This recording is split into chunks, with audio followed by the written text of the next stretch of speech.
Good morning students. ನಿನ್ನೆ ನಾವು ಲೋಹಗಳು ಮತ್ತು ಅಲೋಹಗಳ ಬಗ್ಗೆ ತಿಳಿತಾ ಇರಬೇಕಾದ್ರೆ ಮೊದಲೇ ಕ್ಲಾಸಲ್ಲಿ ನಾವು ಲೋಹಗಳ ಬಗ್ಗೆ ತಿಳಿತಾ ಹೋದ್ವಿ, ಬೇಸಿಕ್ಕಿಂದ ಹಿಡಿದು. ಇವತ್ತಿನ ಕ್ಲಾಸ್ ಒಳಗೆ ನಾವೇನು ಕಲಿಯೋಣಪ್ಪ ಅಂತಂದ್ರೆ, ನಿನ್ನೆ ಕ್ಲಾಸಲ್ಲಿ ನಾವೇನು ಮಾಡಿದ್ವಿ, ಲೋಹಗಳ ರಾಸಾಯನಿಕ ಗುಣಗಳ ಬಗ್ಗೆ ಡಿಸ್ಕಷನ್ ಮಾಡ್ತಾ ಇದ್ವಿ. ಅಲ್ಲಿ ನಾವೇನು ಮಾಡಿದ್ವಿ, ಲೋಹಗಳು ಗಾಳಿಯಲ್ಲಿ ಉರಿಸಿದಾಗ ಯಾವ ರೀತಿಯಾದ ರಿಯಾಕ್ಷನ್ ಆಗ್ತೈತೆ ಅಂತ ಹೇಳಿ ನೋಡಿದ್ವಿ.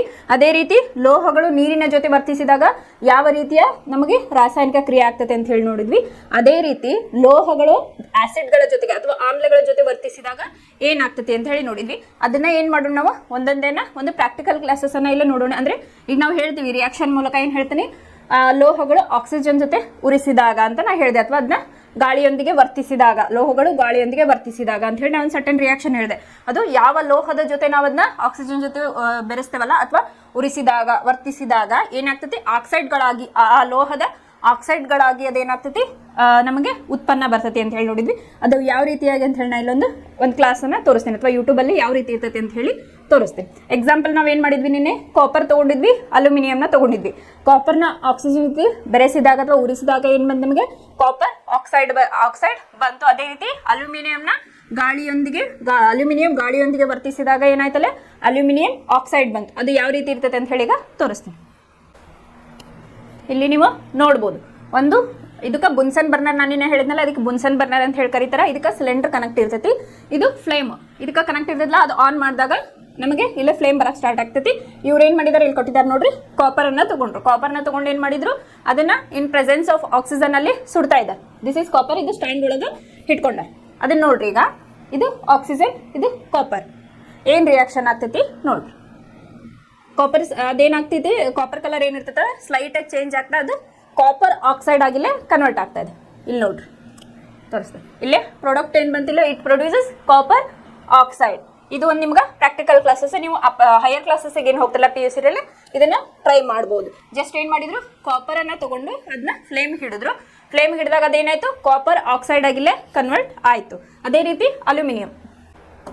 ಅದೇ ರೀತಿಯಾಗಿ ಇಲ್ಲಿ ಅಲ್ಯೂಮಿನಿಯಂನ ತಗೊಂಡಿದ್ದಾರೆ.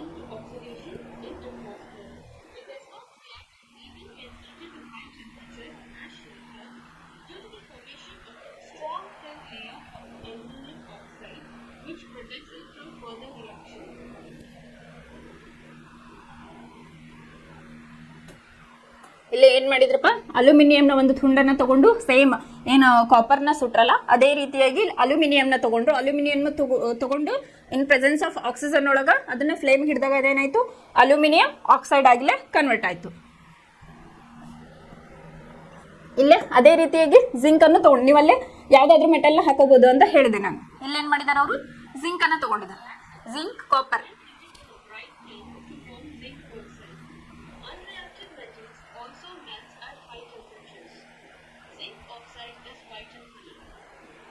ಏನಾಯ್ತಿಲ್ಲ, ಜಿಂಕ್ ಅನ್ನ ತಗೊಂಡ್ರು, ಅದರದ್ದು ನೋಡ್ರಿ ನಾನು ನಿಮ್ಗೆ ಹೇಳ್ದೆ, ಇಲ್ಲ ನಿಮ್ಗೆ ಮ್ಯಾಗ್ನೀಷಿಯಂನು ಕೂಡ ನೀವು ಇಲ್ಲಿ ತಗೋಬಹುದು. ಜಿಂಕ್, ಕಾಪರ್, ಅಲ್ಯೂಮಿನಿಯಂ ಅಂತ ಹೇಳಿ ಇಲ್ಲಿ ತಗೊಂಡಿದ್ದಾರೆ. ಫಸ್ಟ್ ಅವ್ರು ಏನು ಮಾಡಿದ್ರು, ಜಿಂಕ್ ಅದು ಫ್ಲೇಮ್ ಅಲ್ಲಿ ಹಿಡಿದಾಗ ಏನಾಯ್ತು, ಅದ್ರ ಕಲರ್ ಸ್ಲೈಟ್ ಆಗಿ ಚೇಂಜ್ ಆಗ್ತಾ ಹೋಯ್ತು. ಅಲ್ಲಿ ನಿಮ್ಗೆ ಗೊತ್ತಾಗ್ತದೆ ಫ್ಲೇಮ್ ಕಲರ್ ಚೇಂಜಸ್ ಆಗ್ತಾ ಇದೆ, ಆಮೇಲೆ ಅದು ಆಕ್ಸೈಡ್ ಆಗಿಲ್ಲೇ ಕನ್ವರ್ಟ್ ಆಗ್ತಾ ಇದೆ. Zinc converted into zinc oxide ಅಂತ ಹೇಳಿ ಇಲ್ಲಿ ಹೇಳ್ಬೋದು ನಾವು. ನೆಕ್ಸ್ಟ್, ಲೋಹಗಳು ನೀರಿನೊಂದಿಗೆ ವರ್ತಿಸಿದಾಗ ಏನಾಗ್ತದೆ ಅಂತ ಹೇಳಿ ನೋಡಿದ್ವಿ ನಾವು. ಅದು ಲೋಹದ ಆಕ್ಸೈಡ್ ಮತ್ತು ಹೈಡ್ರೋಜನ್ ಅನಿಲವನ್ನ ಇಲ್ಲಿ ಬಿಡುಗಡೆ ಮಾಡ್ತದೆ ಅಂತ ಹೇಳಿ ನಾವು ನಿನ್ನೆ ಕ್ಲಾಸಲ್ಲಿ ತಿಳ್ಕೊಂಡಿದ್ವಿ. ಅದೇ ರೀತಿ ಲೋಹದ ಆಕ್ಸೈಡ್ಗಳು ಪುನಃ ನೀರಿನಲ್ಲಿ ಕರಗಿದಾಗ ಏನಾಗ್ತೈತಿ, ಲೋಹದ ಹೈಡ್ರಾಕ್ಸೈಡ್ ಉಂಟಾಗ್ತತಿ ಅಂತ ಹೇಳಿ ನಾವು ನೋಡಿದ್ವಿ. ಅದೇ ರೀತಿ ಇಲ್ಲಿ ಪೊಟ್ಯಾಷಿಯಂನ ತಗೊಂಡಿದ್ದೆ ನಾ. ಎಕ್ಸಾಂಪಲ್ ಯಾವುದು, ಪೊಟ್ಯಾಷಿಯಂ ಅಂಡ್ ಸೋಡಿಯಂ. ಇಲ್ಲಿ ಪೊಟ್ಯಾಷಿಯಂ ಯಾವ ರೀತಿಯಾಗಿ ರಿಯಾಕ್ಷನ್ ಆಗ್ತೈತಿ ವಾಟರ್ ಜೊತೆಗೆ ಅಂತ ಹೇಳಿ ನೋಡು. ಇಲ್ಲೇ ನೋಡ್ರಿ, potassium reaction with water, sodium and potassium versus water ಅಂತ ಹೇಳಿ ಕೊಟ್ಟಾರ. ಸೋಡಿಯಂ ಅಂಡ್ ಪೊಟ್ಯಾಷಿಯಂ ಇವು ಹೆಚ್ಚಿನ ಕ್ರಿಯಾಶೀಲತೆಯ ಗುಣವನ್ನು ಹೊಂದಿರತಕ್ಕಂಥ ಮೆಟಲ್ ಅಂತ ಹೇಳಿದೆ. ಹಾಗಾಗಿ ಇವನ್ನ ಎದ್ರೊಳಗೆ ಇಟ್ಟಿರ್ತಾರೆ, ಇದನ್ನ ಕೆರೋಸಿನ್ ಒಳಗೆ ಅಥವಾ ಸೀಮೆ ಎಣ್ಣೆಲಿ ಇಡೋದಕ್ಕೆ ಕಾರಣ ಇವು ಏನು ಆಕ್ಸಿಜನ್ ಜೊತೆ ಬೆರೆತಾಗ ಏನಾಗ್ತೈತಿ, ಆಮೇಲೆ ತಣ್ಣೀರಿನ ಜೊತೆ ಬೆರೆತಾಗ ಏನಾಗ್ತೈತಿ ಅಂದ್ರೆ ಹೈಲಿ ರಿಯಾಕ್ಟ್ ಆಗ್ತವು. ಹಾಗಾಗಿ ಇವು ಹೆಚ್ಚಿನ ಕ್ರಿಯಾಶೀಲತೆ ಹೊಂದಿರೋದ್ರಿಂದ ಇವನ್ನ ಏನ್ ಮಾಡ್ತಾರ, ಕೆರೋಸಿನ್ ಒಳಗ ಇಡ್ತಾರ ಅಂತ ಹೇಳಿ. ಇಲ್ಲಿ example potassium reaction with water ಅಂತ ಹೇಳಿ ಇಲ್ಲಿ ನೋಡ್ರಿ.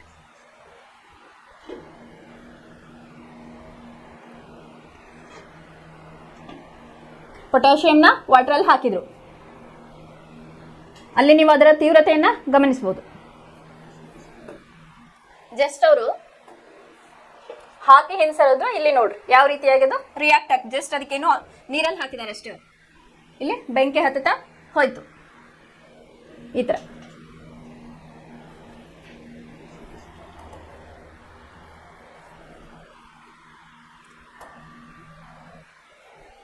ಇದು ಲ್ಯಾಬ್ ಅಲ್ಲಿ ಟ್ರೈ ಮಾಡಬಹುದು. ಒಂದ್ ಬೀಕರ್ ಅಲ್ಲಿ ತಗೊಂಡು ವಾಟರ್ ಅನ್ನ ತೆಗೆದುಕೊಂಡ್ರೆ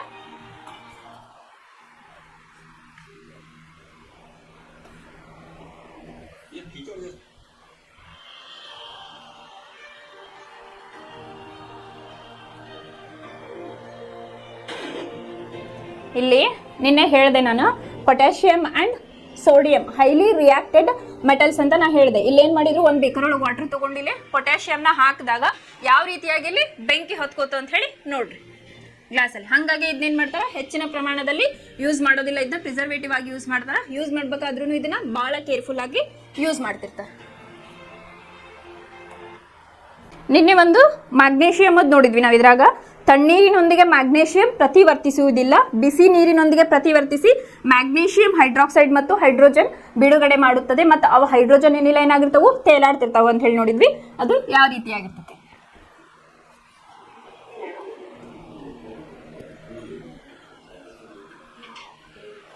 ಒಂದ್ ಬೀಕರ್ ಅಲ್ಲಿ ವಾಟರ್ ತಗೊಂಡು ಏನ್ ಮಾಡ್ತಾರೆ, ಈಗ ಮ್ಯಾಗ್ನೇಷಿಯಂ ಮೆಟಲ್ ಅನ್ನ ಅದಕ್ಕೆ ಹಾಕ್ತಾರೆ.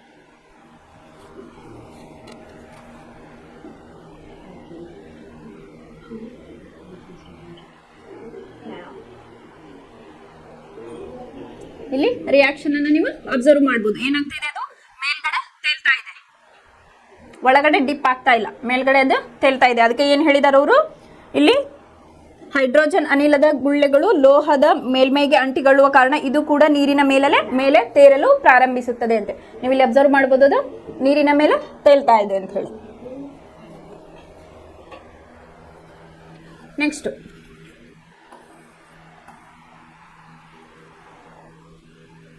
ಇನ್ನೊಂದು ಹೇಳಿದ್ವಿ, ಕ್ಯಾಲ್ಸಿಯಂ ನೀರಿನ ಮೇಲೆ ತೇಲಲು ಪ್ರಾರಂಭಿಸುತ್ತದೆ.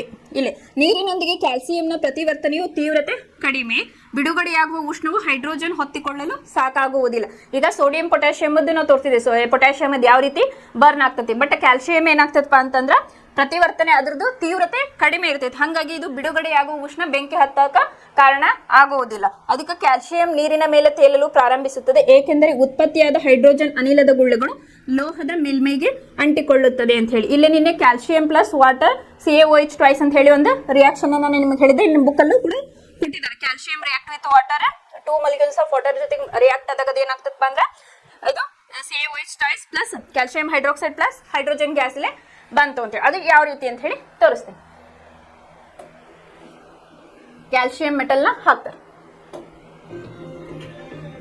ಇದು ವಾಟರ್. ಕ್ಯಾಲ್ಸಿಯಂ ಮೆಟಲ್ನ ಹಾಕಿದಾಗ ಅದೇನಾಗ್ತೈತಿ, ಇಲ್ಲೇ ಮೇಲ್ಮೈ ಸರ್ಫೇಸ್ಗೆ ಬರ್ತೈತಿ, ಬಟ್ ಅಲ್ಲಿ ಬೆಂಕಿ ಹತ್ತೋದಿಲ್ಲ. ಯಾಕಂದ್ರೆ ಸೋಡಿಯಂ ಮತ್ತು ಪೊಟ್ಯಾಷಿಯಮಿಗೆ ಕಂಪೇರ್ ಮಾಡಿದ್ರೆ ಇದರ ತೀವ್ರತೆ ಕಡಿಮೆ ಅಂತ ಹೇಳಿ ಹೇಳ್ಬೋದು.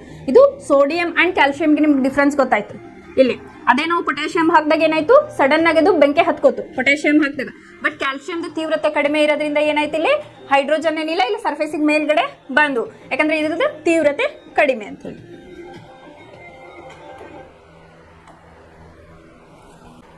ಥರ್ಡ್ ಒನ್ ಏನ್ ನೋಡಿದ್ವಿ, ಲೋಹಗಳು ಆಮ್ಲಗಳ ಜೊತೆ ವರ್ತಿಸಿದಾಗ ಅಂತ ಹೇಳಿ ನಾವು ಥರ್ಡ್ ಕಾನ್ಸೆಪ್ಟ್ ಅನ್ನು ನೋಡಿದ್ವಿ. ಅದೇ ಯಾವ ರೀತಿ ಅಂತ ಹೇಳಿ ನೋಡು. ಇಲ್ಲಿ ಏನಾಗ್ತದಪ್ಪ ಅಂತಂದ್ರ, ಲೋಹಗಳು ಆಮ್ಲಗಳ ಜೊತೆ ಪ್ರತಿವರ್ತಿಸಿ ಲವಣ ಮತ್ತು ಹೈಡ್ರೋಜನ್ ಅನಿಲವನ್ನ ಉಂಟು ಮಾಡುತ್ತವೆ ಅಂತ ಹೇಳಿದ್ರು. ನಾನಿನ್ನ ಹೇಳಿದೆ, ಲೋಹ ಪ್ಲಸ್ ಶಾರೀರಿಕ ಆಮ್ಲ ಇಟ್ ಗಿವ್ಸ್ ಅಸ್ ಲವಣ ಪ್ಲಸ್ ಹೈಡ್ರೋಜನ್ ಅನಿಲ ಎಲ್ಲ ಬಿಡುಗಡೆ ಆಗ್ತದೆ ಅಂತ ಹೇಳಿ. ಅದೇ ಯಾವ ರೀತಿ ಅಂತ ಹೇಳಿ ತೋರಿಸ್ತೀನಿ. ಇಲ್ಲೇ ನೋಡ್ರಿ, ಕಾಪರ್ ಅಂಡ್ ನೈಟ್ರಿಕ್ ಆಸಿಡ್ ಇದು ಒಂದು ಬ್ಯೂಟಿಫುಲ್ ನಿಮ್ಗೆ ಪ್ರಾಕ್ಟಿಕಲ್ ಕ್ಲಾಸಸ್ ಐತಿ ನೋಡ್ರಿ. ನೈಟ್ರಿಕ್ ಆಸಿಡ್ ಅಂದ್ರೆ ಅದು ಕೂಡ ಸ್ಟ್ರಾಂಗ್ ಆಸಿಡ್ ನೋಡ್ರಿ. ಕಾಣಿಸತ್ತಲ್ಲ ರಿಯಾಕ್ಷನ್ ಯಾವ ರೀತಿ ಆಗ್ತತಿ ಅಂತ ಹೇಳಿ. ನೀವು ಯಾವ್ದಾದ್ರು ಮೆಟಲ್ನ ತಗೊಂಡು ಅಲ್ಲೇ ಆಸಿಡ್ಗೆ ಹಾಕಿದಾಗ, ಫಾರ್ ಎಕ್ಸಾಂಪಲ್ ಇದು ಕಾಪರ್, ಇಲ್ಲಿ ಏನಾಗ್ತತಿ, ಹೈಡ್ರೋಜನ್ ಅನಿಲ ಇಲ್ಲೇ ಬಿಡುಗಡೆ ಆಗೋದನ್ನ ನೀವು ಕಾಣಬಹುದು. ಇಲ್ಲಿ ಬಬಲ್ಸ್ ಕಾಣ್ತಾ ಇದಾವ ನಿಮಗ. ಇಲ್ಲೇನ್ ಮಾಡಿದಾರ, ಬೀಕರ್ ಜಸ್ಟ್ ಅದಕ್ಕೆ ಕಾಪರ್ ಅನ್ನ ಆಡ್ ಮಾಡಿದ್ದಾರೆ.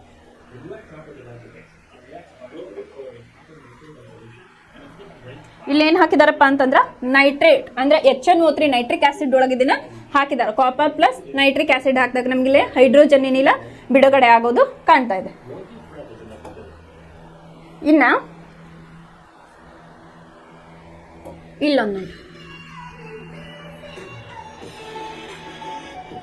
ಇಲ್ಲಿ ಕೂಡ ಮೆಟಲ್ ಪ್ಲಸ್ ಆಸಿಡ್ ರಿಯಾಕ್ಷನ್ ಅಂತ ಹೇಳಿ ತೋರಿಸಿದ್ದಾರೆ. ಅಂದ್ರೆ ಅವರು ಯಾವ್ದಾದ್ರು ಮೆಟಲ್ನ ತೊಗೊಂಡಿದ್ದಾರೆ, ಅವ್ರಿಗೆ ಅವೈಲೇಬಲ್ ಜಿಂಕ್ ಆಗಿರ್ಬೋದು, ಕಾಪರ್ ಆಗಿರ್ಬೋದು, ಅದು ಯಾವ್ದಾದ್ರು ಒಂದು ತೊಗೊಂಡು ನೀವು ಇಲ್ಲಿ ಪ್ರಾಕ್ಟೀಸನ್ನು ಮಾಡ್ತಿದ್ದಾರೆ. ಇಲ್ಲಿ ನಿಮ್ಗೆ ಜಸ್ಟ್ ಇದು ರಿಯಾಕ್ಷನ್ ಗೊತ್ತಾಗ್ಲಿ ಅಂತ ಹೇಳ್ತಾ ಇದೆ. ಹೈಡ್ರೋಜನ್ ಗ್ಯಾಸ್ ಹೆಂಗೆ ಪ್ರೊಡ್ಯೂಸ್ ಆಗ್ತಾ ಇದೆ ಅಂತೇಳಿ ಇಲ್ಲಿ ನೋಡ್ರಿ ಕಾಣಿಸ್ತಾ ಇದೆ ಬಬಲ್ಸ್. ಈ ರೀತಿಯಾಗಿ ಆಸಿಡ್ ಜೊತೆಗೆ ಲೋಹಗಳು ಆಸಿಡ್ನ ಜೊತೆಗೆ ಹೇಗೆ ವರ್ತನೆ ಮಾಡ್ತಾವೆ ಅಂತ ಹೇಳಿ ಇಲ್ಲೇ ಜಿಂಕ್ ಅನ್ನ ತಗೊಂಡಿದ್ದಾರೆ. ಜಿಂಕ್ ಅನ್ನ ತಗೊಂಡು HCl ಒಳಗ ಆಡ್ ಮಾಡಿದ್ದಾರೆ.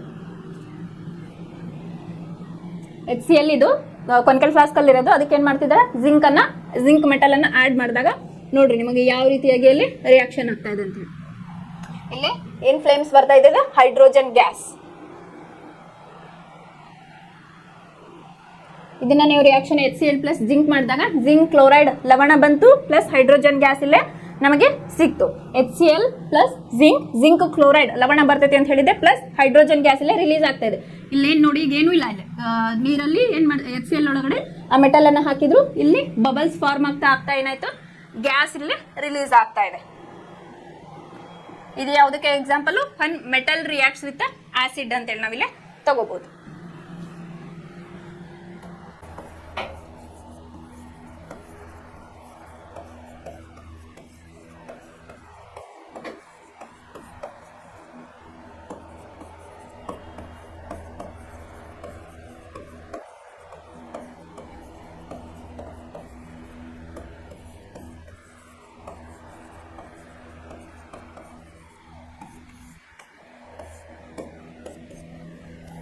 ನಿನ್ನೆ ನಾವು ಈ ಪ್ರಾಕ್ಟಿಕಲ್ ಕ್ಲಾಸಸ್ ಏನು ನೋಡಿದ್ವಲ್ಲ, one metal react with water, oxygen and acids ಬಗ್ಗೆ ನಾವು ಕಲಿತ್ವಿ.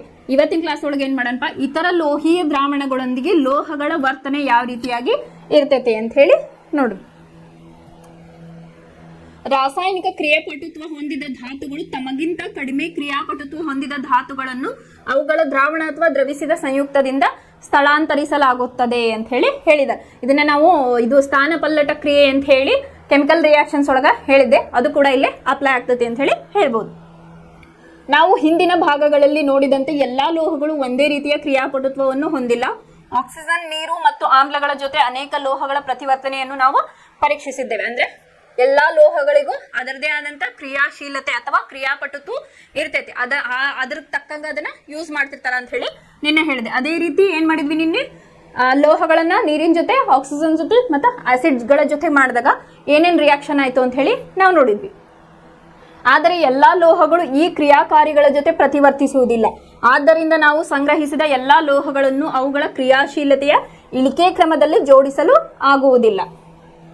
ಅಧ್ಯಾಯ 1ರಲ್ಲಿ ಓದಿದ ಸ್ಥಾನಪಲ್ಲಟ ಕ್ರಿಯೆಯು ಲೋಹಗಳ ಕ್ರಿಯಾಶೀಲತೆಗೆ ಉತ್ತಮ ಪುರಾವೆ ಅಥವಾ ಉದಾಹರಣೆ ಅಂತ ಹೇಳಿ ಹೇಳಿದ್ದಾರೆ. ಇದು ಸರಳ ಹಾಗೂ ಸುಲಭ. ಒಂದು ವೇಳೆ ಎ ಲೋಹವು ಬಿ ಲೋಹವನ್ನು ಅದರ ಲವಣ ದ್ರಾವಣದಿಂದ ಸ್ಥಾನಪಲ್ಲಟಗೊಳಿಸಿದರೆ ಅದು ಬಿಗಿಂತ ಹೆಚ್ಚು ಕ್ರಿಯಾಶೀಲ ಎಂದರ್ಥ ಅಂತ ಹೇಳಿ. ಇದು ಯಾವ ರೀತಿ ಅಂತ ಹೇಳಿ ಹೇಳ್ತೀನಿ. ಸ್ಥಾನಪಲ್ಲಟ ಕ್ರಿಯೆನೇ ಇಲ್ಲಿ ಅಪ್ಲೈ ಆಗ್ತದೆ. ಎಕ್ಸಾಂಪಲ್ ಇಲ್ಲಿ ನೋಡ್ರಿ,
ಇಲ್ಲಿ ಸ್ಥಾನಪಲ್ಲಟನೆ ಆಗ್ತದೆ ಅಂತ ಹೇಳಿ ಹೇಳಿದೆ. ನಿಮ್ಗೆ ಇಲ್ಲೊಂದು ಸಿಂಪಲ್ ಎಕ್ಸಾಂಪಲ್ ಅನ್ನ ಹೇಳಿದ್ದಾರೆ.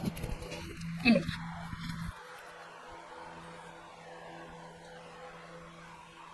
ಇಲ್ಲೊಂದು ತಾಮ್ರದ ಸಲ್ಫೇಟ್ ಇರುವ ದ್ರಾವಣ ಮತ್ತು ಕಬ್ಬಿಣದ ಸಲ್ಫೇಟ್ ಇರುವ ದ್ರಾವಣ ಅಂತ ಹೇಳಿ ಹೇಳ್ಯಾರ. ಅದು ಯಾವ ರೀತಿಯಾಗಿ ಅಂತ ಹೇಳಿ ನಾನು ನಿಮ್ಗೆ ಫಸ್ಟ್ ಚಾಪ್ಟರ್ ಒಳಗೆ ಹೇಳ್ಬೇಕಾದ್ರೆ ಹೇಳಿದ್ದೆ. ಇಲ್ಲಿ ಹೆಂಗೆ ಸ್ಥಾನ ಪಲ್ಲಟನೆಗೊಳ್ತತಿ ಅಂತ ಹೇಳಿ ಇಲ್ಲೇನು ಮಾಡ್ಯಾರ, ತಾಮ್ರದ ಸಲ್ಫೇಟ್ ಮತ್ತು ಕಬ್ಬಿಣದ ಸಲ್ಫೇಟನ್ನ ಕಬ್ಬಿಣದ ಮೊಳೆ ತಾಮ್ರದ ತಂತಿಯನ್ನು ಹಾಕಿದಾರ. ಪ್ರಣಾಳ ಸ್ತಂಭ, ಕಾರ್ಕ್ ದಾರ. ಇದೊಂದು ಎಕ್ಸಾಂಪಲ್, ಇದ್ರ ಬಗ್ಗೆ ನಾನು ಆಲ್ರೆಡಿ ಎಕ್ಸ್ಪ್ಲೇನ್ ಮಾಡೀನಿ. ಇಲ್ಲೇ ನೋಡ್ರಿ, ನೀವು ಪದಗಳ ರೂಪದಲ್ಲಿ ಬರೆಯೋದಾದ್ರೆ, ಇಲ್ಲೇ ಪದಗಳ ರೂಪದಲ್ಲಿ ಬರೆಯೋದಾದ್ರೆ ಲೋಹ ಎ ಪ್ಲಸ್ ಲೋಹ ಬಿ ಯ ಲವಣ ದ್ರಾವಣ ಅಂತ ಹೇಳಿ. ಈಗ ನಾವು ನಿನ್ನೆ ಕ್ಲಾಸ್ ಒಳಗೆ ನೋಡಿದ್ವಲ್ಲ, ಲೋಹ ಪ್ಲಸ್ ಆಕ್ಸಿಜನ್ ತೆಗೆ ಮಾಡಿದಾಗ ಅದೇನಾಗ್ತೈತಿ, ಲೋಹದ ಆಕ್ಸೈಡ್ ಆಗ್ತೈತಿ. ಅದೇ ರೀತಿ ಇಲ್ಲೇನು ಮಾಡ್ಯಾರ, ಲೋಹ ಎ ಲೋಹ ಬಿ ಯ ಲವಣ ದ್ರಾವಣ ಅಂತ ಹೇಳಿ. ಇಟ್ ಗಿವ್ಸ್ ಅಸ್ ಏನಾಗ್ತೈತಿ, ಲೋಹ ಎ ಲವಣ ದ್ರಾವಣ. ಗೊತ್ತಾಯ್ತಾ? ಲೋಹ ಎ ಲವಣ ದ್ರಾವಣ, ಲೋಹ ಎ ಆಮೇಲೆ ಲವಣ ದ್ರಾವಣ ಕಂಬೈನ್ ಆಯ್ತು. ಇನ್ನೇನು ಉಳಿತು ನಮ್ಗೆ, ಪ್ಲಸ್ ಲೋಹ ಬಿ, ಇದು ರಿಮೇನ್ ಉಳಿತು. ಅದನ್ನೇ ಇಲ್ಲಿ ಹಾಕಿರಿ. ಇಲ್ಲಿ ಏನಾಯ್ತಪ್ಪ, ಲೋಹ ಬಿ ಅನ್ನೋದು ಏನಾಯ್ತು, ಇಲ್ಲಿ ಸ್ಥಾನ ಪಲ್ಲಟನೆಗೊಳ್ತು, ಬೇರೆ ಕಡೆ ಇದು ಶಿಫ್ಟ್ ಆಯ್ತು ಅಂತ ಹೇಳಿ. ಅದಕ್ಕೆ ನಿಮ್ಗೆ ಫಸ್ಟ್ ಚಾಪ್ಟರ್ ಒಳಗೆ ಹೇಳಿದ್ದ ಎಕ್ಸಾಂಪಲ್ನ ನಾನು ಇಲ್ಲಿ ತಗೋತೀನಿ. ಇಲ್ಲೇ ಲೋಹ ಎ ಅಂದಲ್ಲಿ ಏನು ಮಾಡೋಣಪ್ಪ ಅಂದ್ರೆ ಜಿಂಕ್ ಅನ್ನ ತೆಗೆದುಕೊಳ್ಳೋಣ. ಇನ್ನು ಲೋಹ ಬಿ ಯ ಲವಣ ದ್ರಾವಣ ಅಂದ್ರೆ ಕಾಪರ್ ಸಲ್ಫೇಟ್ ಅನ್ನ ತಗೊಳ್ಳೋಣ. ಇದನ್ನ ರಿಯಾಕ್ಷನ್ ಮಾಡಿದಾಗ ನಮ್ಗೆ ಏನಾಗ್ತದಪ್ಪ ಅಂತಂದ್ರೆ ಜಿಂಕ್, ಇದು ಜಿಂಕ್ ಸಲ್ಫೇಟ ಈ ಕಡೆ ಬಂತು, ಏನಾಯ್ತು ನಮಗೆ ಕಾಪರ್ ಇಲ್ಲೇ ಸ್ಥಾನ ಪಲ್ಲಟನೆಗೊಳ್ತು ಅಂತ ಹೇಳಿ ಇದ್ರ ಅರ್ಥ. ಇದ್ರ ಆಲ್ರೆಡಿ ಎಕ್ಸ್ಪ್ಲೇನ್ ಮಾಡಿ, ಅಂತ ಏನು ಎಕ್ಸ್ಪ್ಲನೇಷನ್ ಇಲ್ಲ. ಇಲ್ಲಿ ಏನಾಗ್ತದಪ್ಪ ಅಂತಂದ್ರೆ ಸ್ಥಾನ ಪಲ್ಲಟನೆ ಕ್ರಿಯೆ ಆಗ್ತತಿ ಅಂತ ಹೇಳ್ಬೋದು. ಎಕ್ಸಾಂಪಲ್ ನೀವು ಇದನ್ನು ಕೊಡ್ಬೋದು, ಅಥವಾ FeI ಅನ್ನು ತಗೊಂಡು ನೀವು ರಿಯಾಕ್ಷನ್ ಅನ್ನ ಮಾಡ್ಬೋದು. ಫಸ್ಟ್ ಚಾಪ್ಟರ್ ಒಳಗೆ ಆಯ್ತು ನಿಮ್ಗೆ ಎಕ್ಸಾಂಪಲ್ ಯಾವ ರೀತಿಯಾಗಿ ಬರೀಬೇಕು ರಿಯಾಕ್ಷನ್ ಅನ್ನ ಅಂತ ಹೇಳಿ. ನಿಮ್ದು ಕಾನ್ಸೆಪ್ಟ್ ಏನು ಗೊತ್ತಿರಬೇಕು. ಅಂದ್ರೆ ಇದೇನು ಇತರ ಲೋಹೀಯ ಲವಣದ ದ್ರಾವಣಗಳೊಂದಿಗೆ ಲವಣಗಳು ಹೇಗೆ ವರ್ತಿಸುತ್ತವೆ ಅಂತ ಹೇಳಿ ಇಷ್ಟು ಬರದೆ ಸಾಕು.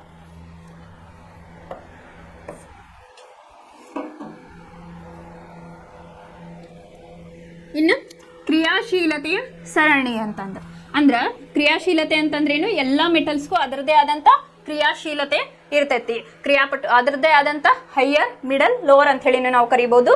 ಅತ್ಯಂತ, ಮಿಡಲ್ ಅಥವಾ ಲೋ ಅಂತ ಹೇಳಿ ನಾವಿಲ್ಲೇ ಕರಿತೀವಿ. ಅದು ಯಾವ ರೀತಿ ಇರ್ತೈತೆ ಅಂತ ಹೇಳಿ ಇದನ್ನ ನಿಮ್ಗೆ ಒಂದು ಈಸಿ ವೇ ಒಳಗೆ ಯಾವ ರೀತಿ ನೆನ್ಪಿಟ್ಕೋಬೇಕು ಅಂತ ಹೇಳಿ ಹೇಳ್ಕೊಡ್ತೀನಿ. ನಮ್ಮ ಟೀಚರ್ಸ್ ಹೇಳ್ಕೊಟ್ಟಿದ್ದನ್ನ ನಾನು ನಿಮಗೆ ಹೇಳ್ಕೊಡ್ತೀನಿ ಯಾವ ರೀತಿಯಾಗಿ ಅಂತ ಹೇಳಿ ಕ್ರಿಯಾಶೀಲತೆಯ ಸರಣಿಯು ಲೋಹಗಳನ್ನು ಕ್ರಿಯಾಕಾರತ್ವದ ಆಧಾರದ ಮೇಲೆ ಇಳಿಕೆ ಕ್ರಮದಲ್ಲಿ ಜೋಡಿಸಿದ ಪಟ್ಟಿಯಾಗಿದೆ. ಸ್ಥಾನ ಪಲ್ಲಟ ಕ್ರಿಯೆಗಳಿಗೆ ಸಂಬಂಧಿಸಿದ ಪ್ರಯೋಗಗಳನ್ನು ಮಾಡಿದ ನಂತರ ಪ್ರತಿಕ್ರಿಯೆ ಅಥವಾ ಕ್ರಿಯಾಶೀಲತೆ ಸರಣಿ ಎಂದು ಕರೆಯಲ್ಪಡುವ ಕೆಳಗಿನ ಸರಣಿಯನ್ನು ಕೋಷ್ಟಕ 3.2 ರೂಪಿಸಲಾಗಿದೆ ಅಂತ ಹೇಳಿ ಕೊಟ್ಟಾರೆ. ಇಲ್ಲಿ ನೋಡ್ರಿ, ಈಗ sodium, potassium, calcium, magnesium, aluminium, zinc, Fe, ಆಮೇಲೆ Pb ಸೀಸಾ, ಹೈಡ್ರೋಜನ್, ಕಾಪರ್, Hg ಅಂದ್ರೆ ಮರ್ಕ್ಯುರಿ, Ag ಬೆಳ್ಳಿ, Au ಚಿನ್ನ.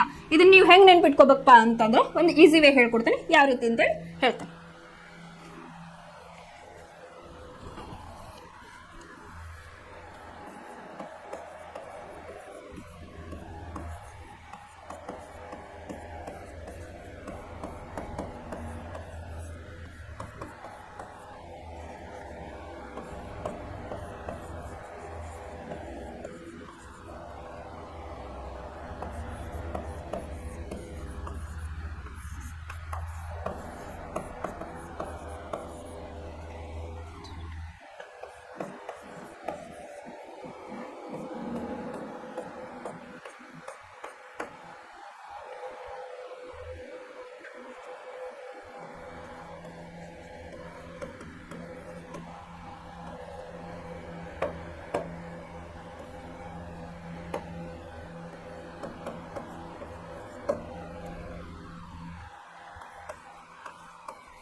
ಜಸ್ಟ್ ಇದು ನಿಮಗೆ ಈಸಿ ಆಗಲಿ, ಎಲ್ಲ ಮೆಟಲ್ಸ್ನ ನಿಮಗೆ ನೆನ್ಪಿಟ್ಕೊಳಕ್ಕಾಗಲ್ಲ. ಹೆಚ್ಚಿನ ಕ್ರಿಯಾಶೀಲ ಯಾವುದು, ಕಡಿಮೆ ಯಾವುದು, ಮಿಡಲ್ ಯಾವುದು ಅಂತ ಹೇಳಿ ಗೊತ್ತಾಗೋದಿಲ್ಲಲ್ಲ ನಿಮಗೆ.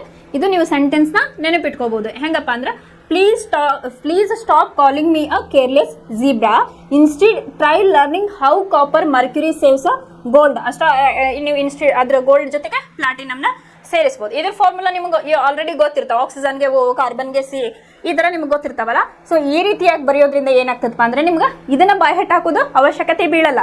ಅಂದ್ರೆ ನಿಮ್ಗೆ ಫಸ್ಟ್ ವರ್ಡ್ ಎಲ್ಲ ಗೊತ್ತಿತ್ತಪ್ಪ ಅಂತಂದ್ರೆ ಉಳಿದಿದ್ದನ್ನ ನೀವು ಬರೀತೀರಾ ಅಂತ ಹೇಳಿ. ಜಸ್ಟ್ ನೀವು ರಫ್ ಒಳಗೆ ಬರ್ಕೊಂಡು ಎಕ್ಸಾಮ್ ಅಥವಾ ನಿಮ್ ಪ್ರಾಕ್ಟೀಸಿಗಿಂತ ನೆನ್ಪಿಟ್ಕೋಬಹುದು. ಹೆಚ್ಚಿನ ಕ್ರಿಯಾಶೀಲತೆ ಯಾವುದು, ಕಡಿಮೆ ಕ್ರಿಯಾಶೀಲತೆ. ಫಸ್ಟ್ ಏನ್ ಮಾಡ್ರಿ ನೀವು, please stop calling me a careless zebra, instead try learning how copper Mercury saves gold and platinum ಅಂತ ಹೇಳಿ ನೀವು ಬರಿಕೊಳ್ಳಿ. ಇಲ್ಲಿ ನೋಡ್ರಿ, ಪ್ಲೀಸ್ ಪಿ ಅಂದ್ರೆ ಏನು, ಪೊಟ್ಯಾಷಿಯಂ, ಅದನ್ನ ಕೆ ಇಂದ ಸೂಚಿಸ್ತೇವೆ. ಸ್ಟಾಪ್ ಸೋಡಿಯಂ, ಅದನ್ನ ಎದರಿಂದ ಸೂಚಿಸ್ತೀವಿ, Na, capital N small a ಅಂತ ಹೇಳಿ. ಕಾಲಿಂಗ್ ಅಂದ್ರೆ ಇಲ್ಲ ಸಿ, ಕ್ಯಾಲ್ಸಿಯಂ ಅಂತ ಹೇಳಿ ನೀವೇ ತಗೋಬೇಕು. ಆಮೇಲೆ ಮೀ ಅಂತ ಬಂದಾಗ ಇಲ್ಲ ಮ್ಯಾಗ್ನೇಷಿಯಂ, ಅದ್ರ ಫಾರ್ಮುಲಾ ಏನು Mg short form. A aluminium, careless, carbon ಇದು ಅಲೋಹ, ಬಟ್ ನಮಗೆ ನೆಕ್ಸ್ಟ್ ಬೇಕಾಗ್ತದೆ ಇದು, ಹಂಗಾಗಿದ್ನ ಬರ್ದೇನಿ. Zebra, zinc, instead Fe iron, Fe. ಆಮೇಲೆ ಟ್ರೈ ತವರ ಅಂತ ಹೇಳಿ ಕರಿತವಲ್ಲ ಅದು. Learning Pb, how H hydrogen, copper Cu, mercury Hg ಮರ್ಕ್ಯುರಿನ ಅದರಿಂದ ನಾವು ರಿಪ್ರೆಸೆಂಟ್ ಮಾಡ್ತೀವಿ, capital H small g. Saves Ag silver, ಆಮೇಲೆ ಗೋಲ್ಡ್ Au, ಆಮೇಲೆ ಪ್ಲಾಟಿನಮ್ Pt ಅಂತ ಹೇಳಿ. ಇದನ್ನ ನೀವು ಎಲ್ಲಾನು ನೆನ್ಪಿಟ್ಕೊಳಕ್ಕಾಗಲ್ಲ ಅಂತ ಹೇಳಿ ಇದೊಂದು ಸೆಂಟೆನ್ಸ್ ನೀವು ನೆನ್ಪಿಟ್ಕೊಂಡ್ರೆ ಉಳಿದಿದ್ದಿನ ನೀವು ಈಸಿಯಾಗಿ ಬರೀತೀರಿ ಅಂತ ಹೇಳಿ ಇದನ್ನ ಹೇಳಿ. ಇವೇನದವಲ್ಲ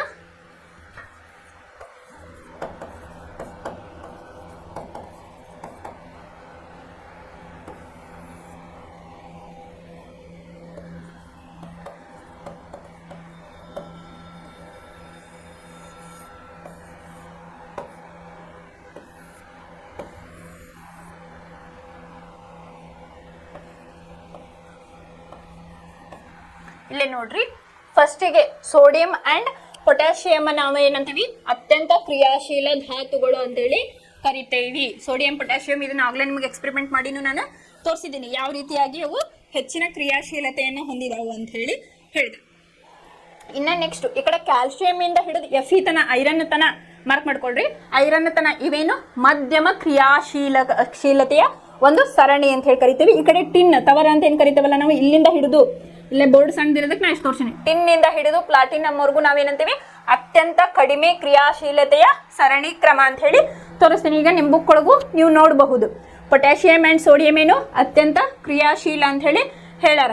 ಈ ಕಡೆ ನೋಡ್ರಿ, ಉಳಿದಿದ್ದೆಲ್ಲ ಕ್ಯಾಲ್ಸಿಯಂ ಇಂದ ಹಿಡಿದು ಈ ಕಡೆ ಕ್ರಿಯಾಶೀಲತೆ ಕಡಿಮೆ ಆಗ್ತಾ ಹೋಗ್ತತಿ ಅಂತ ಹೇಳಿ. ಇಲ್ಲೇ ಬೆಳ್ಳಿ ಚಿನ್ನ ಅಂತ ಹೇಳಿ ತಗೊಂಡಾರ, ಅಲ್ಲೇನಾಗ್ತದಪ್ಪ ಅಂತಂದ್ರೆ ಅತಿ ಕಡಿಮೆ ಕ್ರಿಯಾಶೀಲತೆ ಅಂತ ಹೇಳಿ ನಾವಿಲ್ಲೇ ಕನ್ಸಿಡರ್ ಮಾಡ್ತೀವಿ. ಇದು ಏನಪ್ಪ, ಇಷ್ಟು ಕ್ರಿಯಾಶೀಲತೆಯ ಸರಣಿ ಅಂತ ಹೇಳಿ ನಾವು ಕರಿತೀವಿ. ಇದನ್ನ ಯಾವ ರೀತಿಯ ಕ್ವಶನ್ ಪೇಪರ್ ಒಳಗೆ ಕೇಳಿದಾರ ಅದ್ರ ಮೇಲೆ ನಾ ಮತ್ತೆ ಇನ್ನೂ ಸ್ವಲ್ಪ ಎಕ್ಸ್ಪ್ಲೇನ್ ಮಾಡ್ತೀನಿ.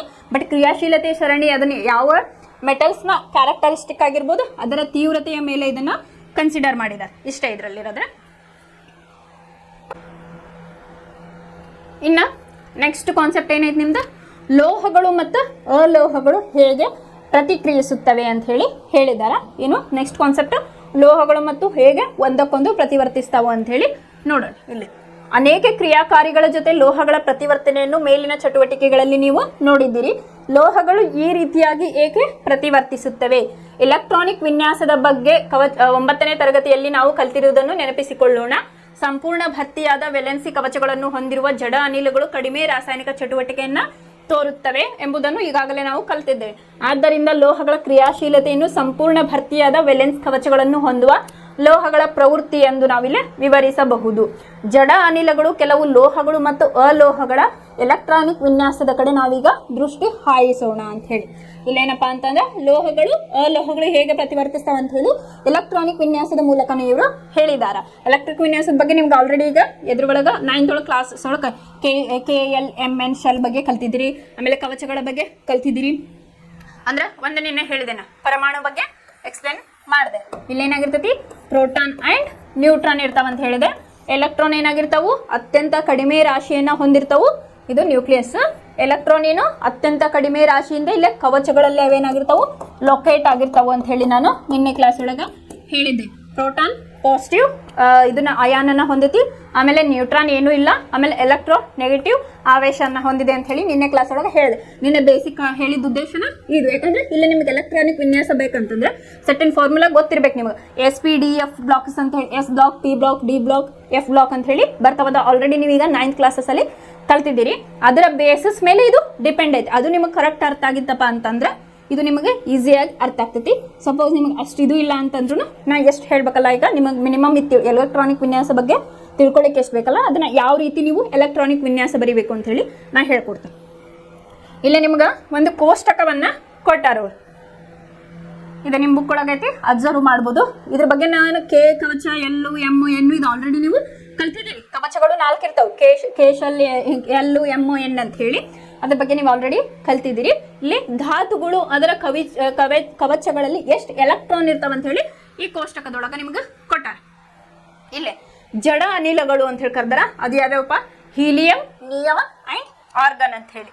ಪರಮಾಣು ಸಂಖ್ಯೆ ನಿಮ್ಗೆ ಗೊತ್ತಿರಬೇಕು. ಕೆಲವೊಂದಿಷ್ಟು ನಿಮ್ಗೆ ಹೆಂಗ್ ಮಾಡ್ತಾರಪ್ಪ ಎಕ್ಸಾಂಪಲ್ ಅಂತಂದ್ರೆ, ಸೋಡಿಯಂ ಪರಮಾಣು ಸಂಖ್ಯೆ ಎಷ್ಟು ನಮ್ಗೆ ಗೊತ್ತೈತೆ? 11. ಇದ್ರದ್ದು ಏನ್ ಮಾಡ್ರಿ? ಎಲೆಕ್ಟ್ರಾನಿಕ್ ವಿನ್ಯಾಸ ಬರೀರಿ ಅಂತ ಹೇಳಿ ಹೇಳ್ತಾರೆ. ಅದೇ ರೀತಿ ನಿಮಗೊಂದು ಸಾಲ್ಟ್ ಕೊಡ್ಬೋದು, NaCl ಇದ್ದು. ಇದ್ರದ್ದು ಎಲೆಕ್ಟ್ರಾನಿಕ್ ವಿನ್ಯಾಸ ಬರೀರಿ ಅಂತ ಹೇಳಿ ಹೇಳ್ಬೋದು. ಸಾಲ್ಟ್ ಅಂದ್ರೆ ಮನೆಯಲ್ಲಿ ಉಪ್ಪು ಯೂಸ್ ಮಾಡ್ತೇವಲ್ಲ ಅದ್ರದ್ದು. ಈ ರೀತಿಯಾಗಿ ಮ್ಯಾಗ್ನೀಷಿಯಂ ಕ್ಲೋರೈಡ್ ಕೊಡ್ಬೋದು, ಯಾವ್ದಾದ್ರು ಕೊಡ್ಬೋದು. ಅದು ಯಾವ ರೀತಿಯಾಗಿ ನೀವು ಎಲೆಕ್ಟ್ರಾನಿಕ್ ವಿನ್ಯಾಸವನ್ನ ಬರೀಬೇಕು, ಅದರದ್ದು ಚುಕ್ಕಿ ರಚನೆ ಅಂತ ಹೇಳಿ ಕರಿತೀವಿ ನಾವು ಪರಮಾಣುದ್ದು. ಅದನ್ನ ಶೆಲ್ ಒಳಗಡೆ ಎಷ್ಟು ಎಲೆಕ್ಟ್ರಾನ್ ಅದನ್ನ ನೀವು ಡ್ರಾ ಮಾಡಬೇಕು. ಅದು ಯಾವ ರೀತಿ ಅಂತ ಹೇಳಿ ಹೇಳೋಣ. ಫಸ್ಟ್ ಎಷ್ಟು ಪರಮಾಣು ಸಂಖ್ಯೆ, ಅಲ್ಲಿ ಎಷ್ಟು ಎಲೆಕ್ಟ್ರಾನ್ ಯಾವ ಶೆಲ್ ಒಳಗೆ ಏನದಾವ ಅಂತ ಹೇಳಿ ತಿಳ್ಕೊಳ್ಳೋಣ. Helium, neon, organ. ಫಸ್ಟ್ ಹೀಲಿಯಂದು ಪರಮಾಣು ಸಂಖ್ಯೆ ಎಷ್ಟು? 2. ಇದು ಕೆ ಶೆಲ್ ಒಳಗೆ ಮಾತ್ರ ಇವೆ 2 ಫಿಲ್ ಆಗ್ತಾವ ಅಂತ ಹೇಳಿ. ನಿಯಾನ್ ಇದನ್ನ ಎನಿ ಅಂತ ಹೇಳಿ ಕರಿತೀವಿ. ಪರಮಾಣು ಸಂಖ್ಯೆ 10, ಕೆ ಶೆಲ್ ಒಳಗೆ 2, ಇದು 8. ಇದು ನಿಮಗೆ ಹೆಂಗೆ ಗೊತ್ತಾಗ್ತದಪ್ಪ ಅಂತಂದ್ರೆ, ಅದರ ಪರಮಾಣು ಸಂಖ್ಯೆಯ ಮೇಲೆ ಎಲೆಕ್ಟ್ರಾನಿಕ್ ವಿನ್ಯಾಸ ಬರೆಯಕ್ಕೆ ಒಂದು ಫಾರ್ಮುಲಾ ಐತಿ. ಅದರ ಆಧಾರದ ಮೇಲೆ ಇದನ್ನ ಹೇಳ್ತಾರ. ಪರಮಾಣು ಸಂಖ್ಯೆಯನ್ನ ಯಾವ ರೀತಿಯಾಗಿ ವಿಂಗಡಣೆ ಮಾಡ್ತಾ ಹೋಗ್ತಾರ ಅಂತ ಹೇಳಿ ನಾನು ಈಗ ಹೇಳ್ತೇನೆ.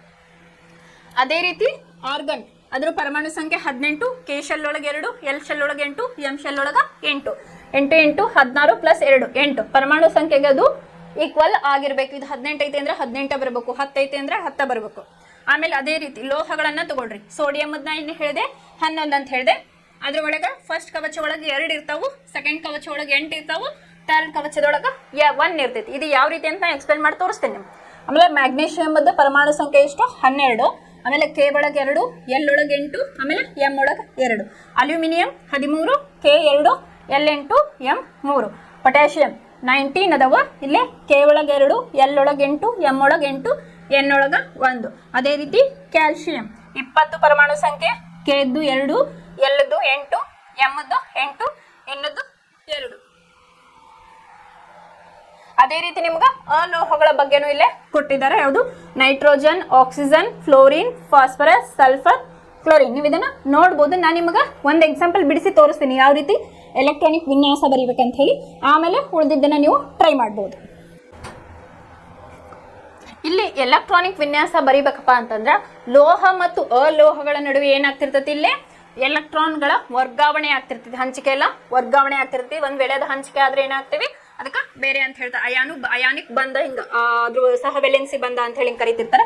ಸೊ ಇಲ್ಲಿ ಏನಾಗತ್ತೈತಿ? ವರ್ಗಾವಣೆ ಆಗೋದ್ರಿಂದ ಏನಂತ ಹೇಳ್ತಾರೆ? ಇದು ಅಯಾನಿಕ್ ಬಂಧ ಅಂತ ಹೇಳಿ ಕರೀತಾರೆ. ಇಲೆಕ್ಟ್ರಾನಿಕ್ ವಿನ್ಯಾಸ ಆಗ್ಬೇಕಂತಂದ್ರೆ ಏನಾಗ್ತೈತಿ? ಲೋಹ ಮತ್ತು ಅಲೋಹಗಳ ನಡುವೆ ಎಲೆಕ್ಟ್ರಾನ್ಗಳ ವರ್ಗಾವಣೆ ಆಗ್ತಿರ್ತೈತಿ ಅಂತ ಹೇಳಿ ಇಲ್ಲಿ ನಾವು ಹೇಳ್ಬೋದು.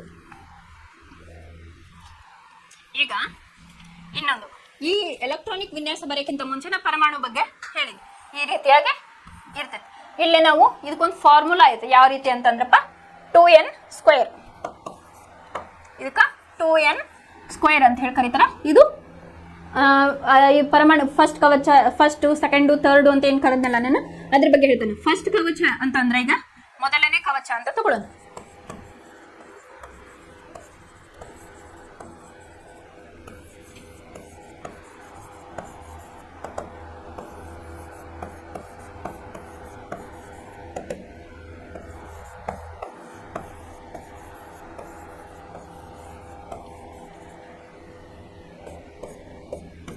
ಈಗ 2n² ಅಂತ ಹೇಳಿ ಫಾರ್ಮುಲಾ ಐತೆ. 2 ಇಂಟು ಮೊದಲನೇ ಕವಚ ಅಂದ್ರೆ 1, ಹೌದಾ?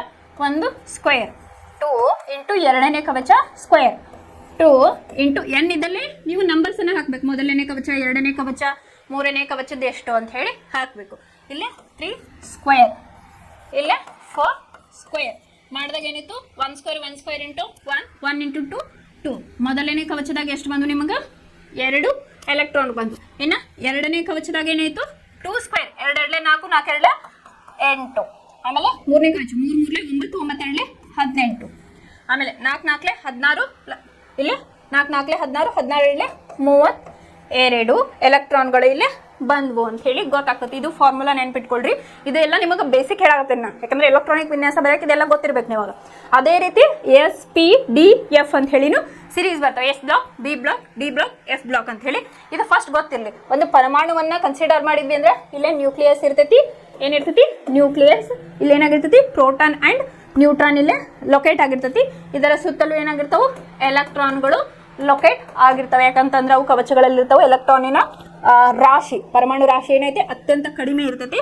ಆದ್ದರಿಂದ ಇವೇನಾಗಿರ್ತಾವೆ ಹೊರಗಡೆ ಕವಚಗಳಲ್ಲಿ ಇವು ಲೊಕೇಟ್ ಆಗಿರ್ತಾವೆ ಅಂತ ಹೇಳಿ. ಇಲ್ಲೇ ನೋಡ್ರಿ ಫಾರ್ಮುಲಾ ಬಂದು 2n ಸ್ಕ್ವೇರ್. ಇಲ್ಲೇ ಮೊದಲನೇ ಕವಚ ಇದ್ರೊಳಗೆ ಎಷ್ಟು ಇರ್ತಾವೆ ಎಲೆಕ್ಟ್ರಾನ್ 2, ಎರಡನೇ ಕವಚದಲ್ಲಿ 8, ಮೂರನೇ ಕವಚದಲ್ಲಿ 18, ನಾಲ್ಕನೇ ಕವಚದಲ್ಲಿ 32 ಇರ್ತಾವ ಅಂತ ಹೇಳಿ ಇದನ್ನ ತಲೆಯಲ್ಲಿ. ಅದು ಹೆಂಗ್ ಬಂತಪ್ಪ ಅನ್ನೋದಕ್ಕೆ 2n ಸ್ಕ್ವೇರ್. ಮೊದಲ 2 ಕಾನ್ಸ್ಟೆಂಟ್ ಇರ್ತೈತಿ. ನೀವು n ಅನ್ನ ಇಲ್ಲೇ ವೇರಿ ಮಾಡ್ಬೋದು. 1 ಸ್ಕ್ವೇರ್, 2 ಸ್ಕ್ವೇರ್, 3 ಸ್ಕ್ವೇರ್, 4 ಸ್ಕ್ವೇರ್. ಇದನ್ನ ನೀವು ವೇರಿಯನ್ನ ಮಾಡಿದಾಗ ಅದರ ಮಲ್ಟಿಪ್ಲಿಕೇಶನ್ 1:2 ಅದನ್ನ ಮಾಡಿದಾಗ 1 ಸ್ಕ್ವೇರ್ ಮಾಡಿದಾಗ 1 ಬಂತು. 1 ಇಂಟು 2 2.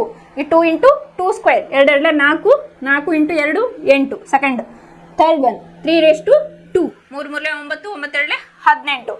ಓಕೆ.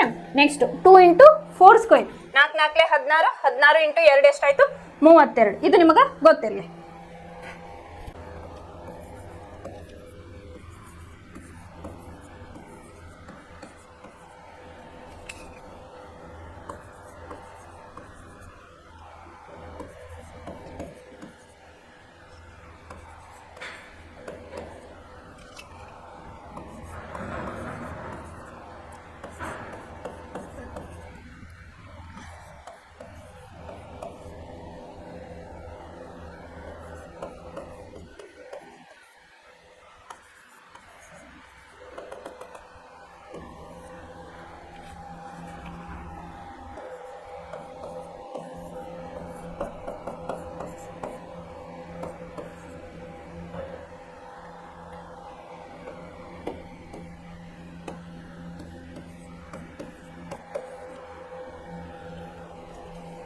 ಎಲೆಕ್ಟ್ರಾನಿಕ್ ವಿನ್ಯಾಸ ಬರೆಯೋಕ್ಕಿಂತ ಮುಂಚೆ ಈ ಫಾರ್ಮುಲಾ ನಿಮ್ಗೆ ಗೊತ್ತಿಲ್ಲ. ಇದು ಆಲ್ರೆಡಿ ಕಲ್ತಿದ್ದೀರಿ.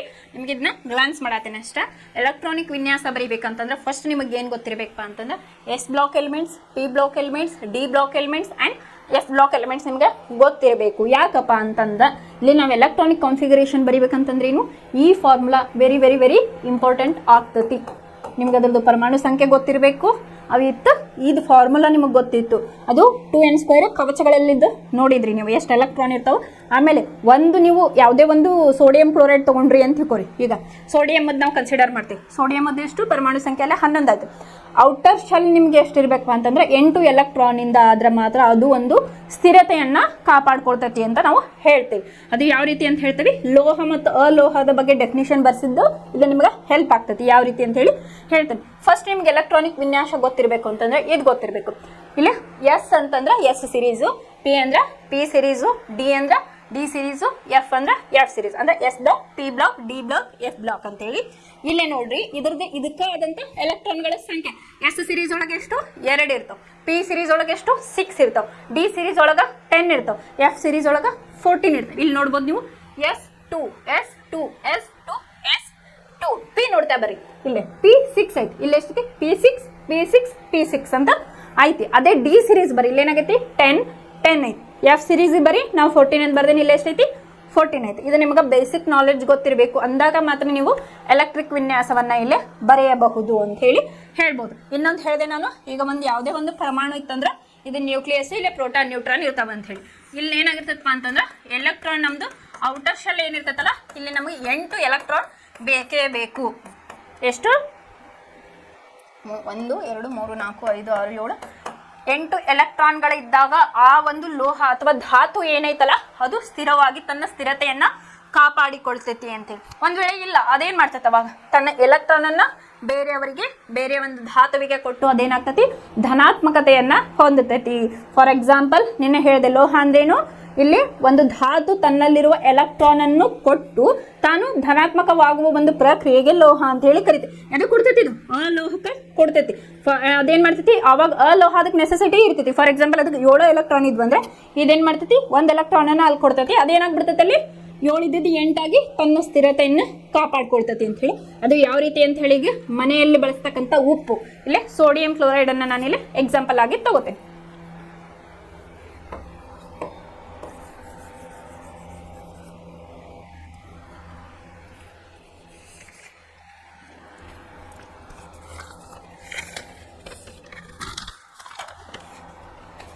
ಇಲ್ಲೇ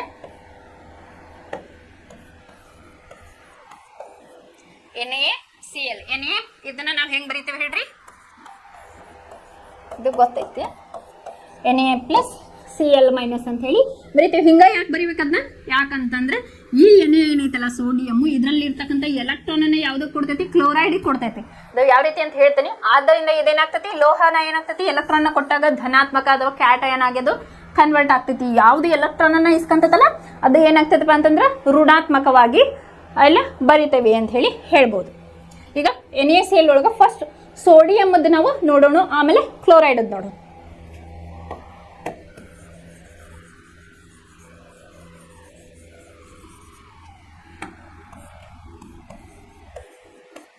ಇದರ ಪರಮಾಣು ಸಂಖ್ಯೆ ಎಷ್ಟು, 11.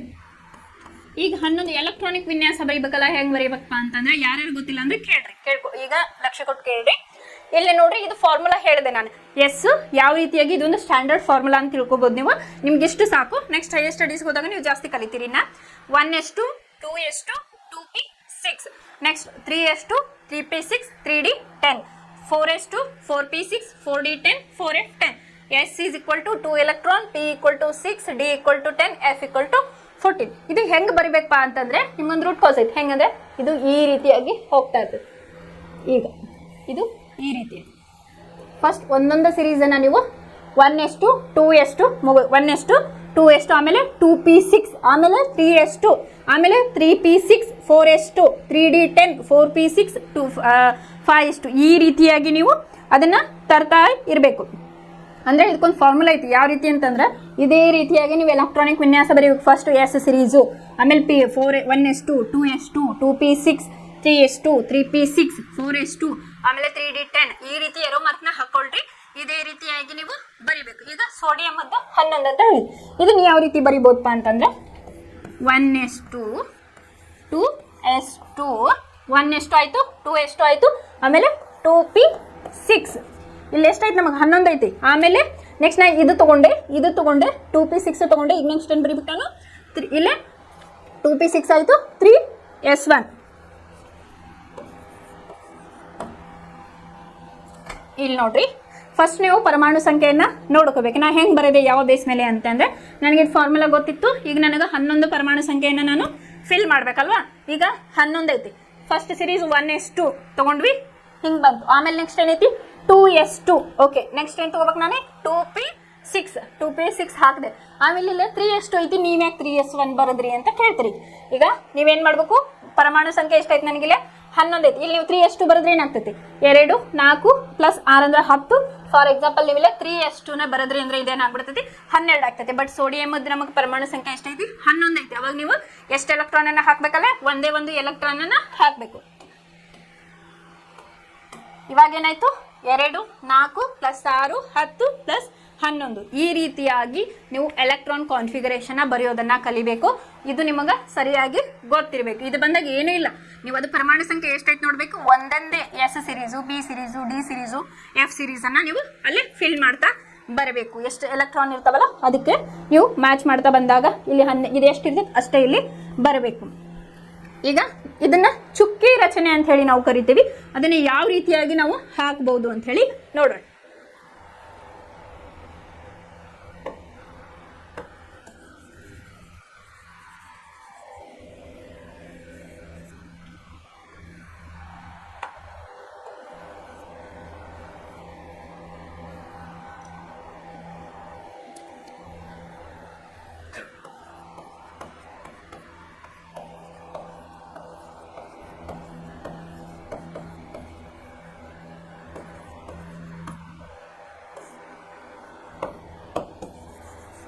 ಇದೇ ಎಲೆಕ್ಟ್ರಾನಿಕ್ ವಿನ್ಯಾಸವನ್ನು ನಾನು ಇಲ್ಲೇ ಹಾಕೇನಿ.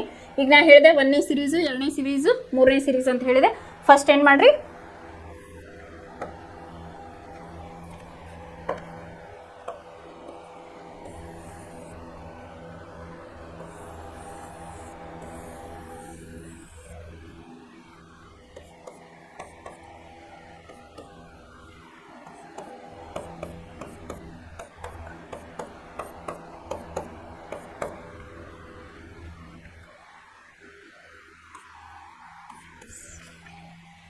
ಇಲ್ಲಿ ಚುಕ್ಕಿ ರಚನೆ ಯಾವ ರೀತಿ ಮಾಡಬೇಕು ಅಂತ ಹೇಳಿ ಹೇಳ್ತೇನೆ. ಈಗ ಸೋಡಿಯಂ ಅದು ನಾವು ತೊಗೊಂಡೇವಿ, ಸೋಡಿಯಂ ಕ್ಲೋರೈಡ್ ಒಳಗೆ ಜಸ್ಟ್ ಸೋಡಿಯಂ ನೋಡತ್ತೀವಿ. ನಾ ಇಲ್ಲಿ ಏನು ಮಾಡಿದೆ, ಇಲ್ಲಿ ಎಲೆಕ್ಟ್ರಾನಿಕ್ ವಿನ್ಯಾಸವನ್ನು ಬರೆದೆ. ಯಾವ ರೀತಿಯಾಗಿ 1s2 2s2 2p6 3s1 2 + 2 4 4 + 6 10 10 + 1 11 ಇದನ್ನ ಹೆಂಗೆ ಮಾಡ್ಬೇಕಂತಂದ್ರೆ ಒಂದು ಪರಮಾಣುವನ್ನು ರಚನೆ ಮಾಡಿ ಇಲ್ಲೊಂದು ನ್ಯೂಕ್ಲಿಯಸ್ ಮಾಡ್ರಿ.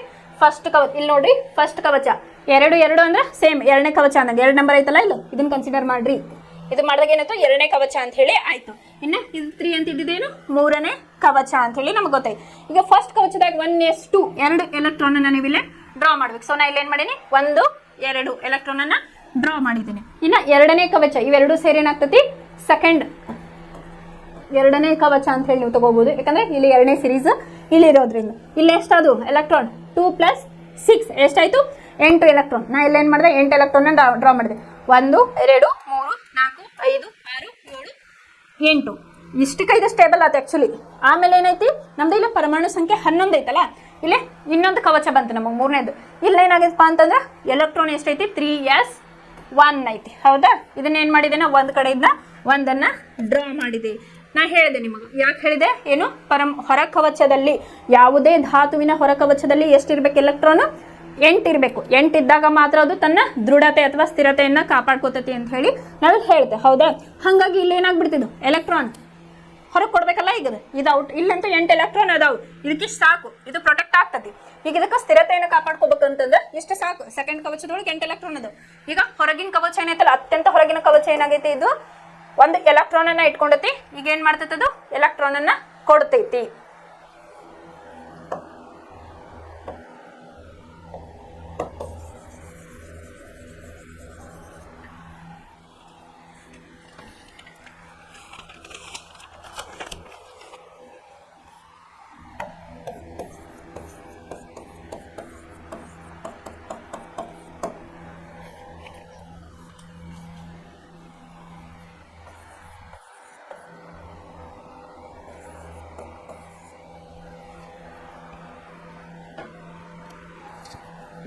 ಇಲ್ಲೇ ನಿಮ್ಮ ಬುಕ್ ಒಳಗೆ ಏನು ಕೊಟ್ಟಾರ, ಸೋಡಿಯಂ ಏನಾಯ್ತು, ಇಲ್ಲಿ ಎಲೆಕ್ಟ್ರಾನ್ ಅನ್ನ ಕೊಡ್ತು. ಎಲೆಕ್ಟ್ರಾನ್ ಅನ್ನ ಕೊಟ್ಟಾಗಿದ್ದು ಧನಾತ್ಮಕ ಅಯನ್ ಆಗಿಲ್ಲ ಹೊರಹೊಮ್ತು. ಎಲೆಕ್ಟ್ರಾನ್ ಏನಾಯ್ತು, ಇಲ್ಲಿ ನೆಗೆಟಿವ್. ಯೂಸಲಿ ಹೆಂಗಾಗ್ತತಿ, Na+E- ಇದು ಕೊಟ್ಟಾಗ ಏನಾಗ್ತತಿ, ಯಾವ್ದು ಮೆಟಲ್ ಕೊಡ್ತಿಲ್ಲ ಅದು ಧನಾತ್ಮಕವಾಗ್ತತಿ. ಅವಾಗ ಇದು ಕೊಟ್ಟು ಇಸ್ಕೊಂಡಿದ್ದು ಏನಾಗ್ತತಿ, ಋಣಾತ್ಮಕ ಆಗ್ತತಿ. ಅದರಿಂದ ಏನ್ ಮಾಡ್ಯಾರ, sodium it gives sodium + Na+E- ಇಲ್ಲಿ ಆಯ್ತು.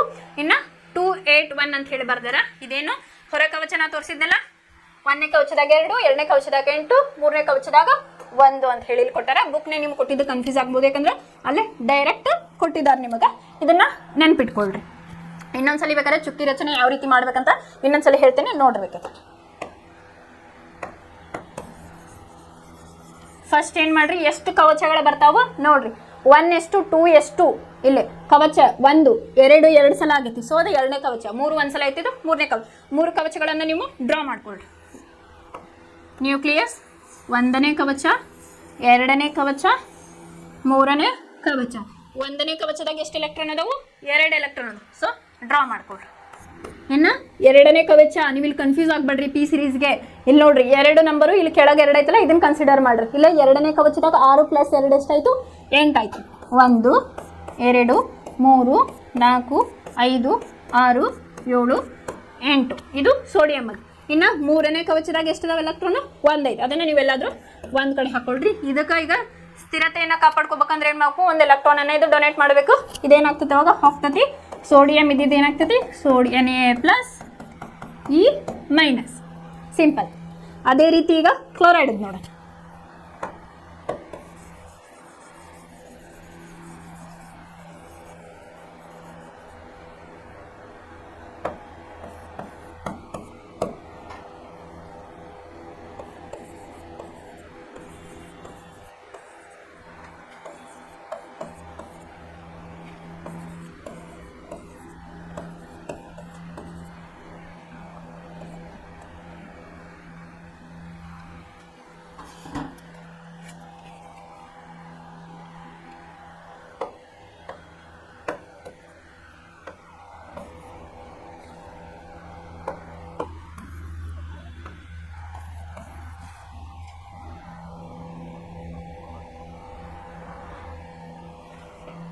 ಇಲ್ಲಿ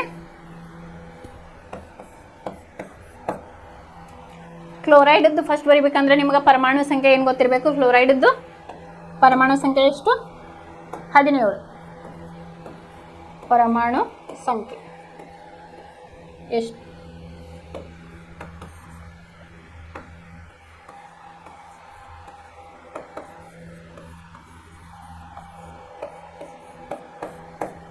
ಕ್ಲೋರೈಡ್ದೇನು ಸೋಡಿಯಂ ಕ್ಲೋರೈಡ್ ಒಳಗೆ ಸೋಡಿಯಂ ಅದು ನೋಡಿದ್ವಿ, ತಿಳ್ಕೊಂಡ್ವಿ. ಅದೇ ರೀತಿಯಾಗಿ ಈಗ ಕ್ಲೋರೈಡ್ ಪರಮಾಣು ಸಂಖ್ಯೆ ಎಷ್ಟಪ್ಪ ಅಂದ್ರೆ 17. ಇದನ್ನು ಯಾವ ರೀತಿ ನಾವು ಎಲೆಕ್ಟ್ರಾನಿಕ್ ವಿನ್ಯಾಸ ಬರೀಬೋದು? ಫಸ್ಟ್ 1s2 ಇದು ಫಿಲ್ ಆಯ್ತು. ಆಮೇಲೆ 2s2 ಈ ಸಿರೀಸ್ ಬಂತು. 2p6 ಇದು ಬಂತು. ಇಲ್ಲಿ ಎಷ್ಟಾಯಿತು? 6 2 8 9 10 ಇಲ್ಲಿವರೆಗೂ ಆಯಿತು. ಈಗ 10 ಆಯ್ತು. ನಮಗೆ ಎಷ್ಟು ಬೇಕು? 17 ಬೇಕು. ನೆಕ್ಸ್ಟ್ ಸಿರೀಸ್ನ ಫಿಲ್ ಮಾಡಿರಿ. ಆಮೇಲೆ 2p6 ಆದಮೇಲೆ 3s2 ಆಮೇಲೆ 3p6 ಅಂತ ಐತಿ. ಇಲ್ಲಿಗೆ ನಮ್ದು ಮುಗೀತು. 3p6 ಹಾಕಲ್ಲಿ ನೀವು ವಿಚಾರ ಮಾಡಬೇಕು. ಇಲ್ಲೇ ಸಪೋಸ್ ನೀವು 6 ಹಾಕಿದ್ರಿ ಅಂತ ತಿಳ್ಕೊಳ್ಳಿ. ಈಗ ಹಾಕಿದೆ. ನಂದು ಎಷ್ಟೈತಿ? 17. 2 + 2 4 4 + 6 10 10 + 2 12 12 + 6 18 ಆಯ್ತು. ಅಲ್ಲೇನಾಯ್ತಪ್ಪ ನಿಮಗಲ್ಲೇ ಒಂದು ಎಲೆಕ್ಟ್ರಾನ್ ಜಾಸ್ತಿ ಆಯಿತು. ನಿಮಗೆ ಅಷ್ಟು ಬೇಡ. ಸೊ ಇಲ್ಲಿ ಏನು ಮಾಡ್ಬೇಕು ನೀವು? 3p5 ಅಂತ ಹೇಳಿ ಬರಿಬೇಕು. ಇಲ್ಲಿ 3p5 ಇದು ಹೆಂಗಪ್ಪ ಅಂತಂದ್ರೆ ನಿಮ್ಮ ಪರಮಾಣು ಸಂಖ್ಯೆಗದು ಕರೆಕ್ಟ್ ಆಗಿರಬೇಕು. ಆಮೇಲೆ ಸಿರೀಸ್ನ ಕರೆಕ್ಟಾಗಿ ನಾ ಹೆಂಗೆ ಎರೋ ಮಾರ್ಕ್ ಹಾಕಿನಲ್ಲ ಅದನ್ನ ಡ್ರಾ ಮಾಡ್ಕೊಳ್ರಿ. ಅದೇ ಸಿರೀಸ್ ಒಳಗೆ ನೀವು ಎಲೆಕ್ಟ್ರಾನಿಕ್ ವಿನ್ಯಾಸವನ್ನು ಬರೀಬೇಕು. ಪರಮಾಣು ಸಂಖ್ಯೆಗೆ ಅದು ಕರೆಕ್ಟಾಗಿ ಮ್ಯಾಚ್ ಆಗ್ತಾ ಇರಬೇಕು. ಇದು ಸಿಂಪಲ್ ಎಲೆಕ್ಟ್ರಾನಿಕ್ ವಿನ್ಯಾಸ. 1s2 2s2 2p6 3s2 3p5 ಅಂತ ಹೇಳಿ ನಾವು ಬರಿತೀವಿ. ಇಲ್ಲಿ 17ಕ್ಕೆ ಮ್ಯಾಚ್ ಆಯಿತು. ಇದ್ರ ಪರಮಾಣು ಸಂಖ್ಯೆ ಬಂದು 17. ಇದ್ರದ್ದು ಚುಕ್ಕಿ ರಚನೆಯನ್ನು ಮಾಡೋಣ.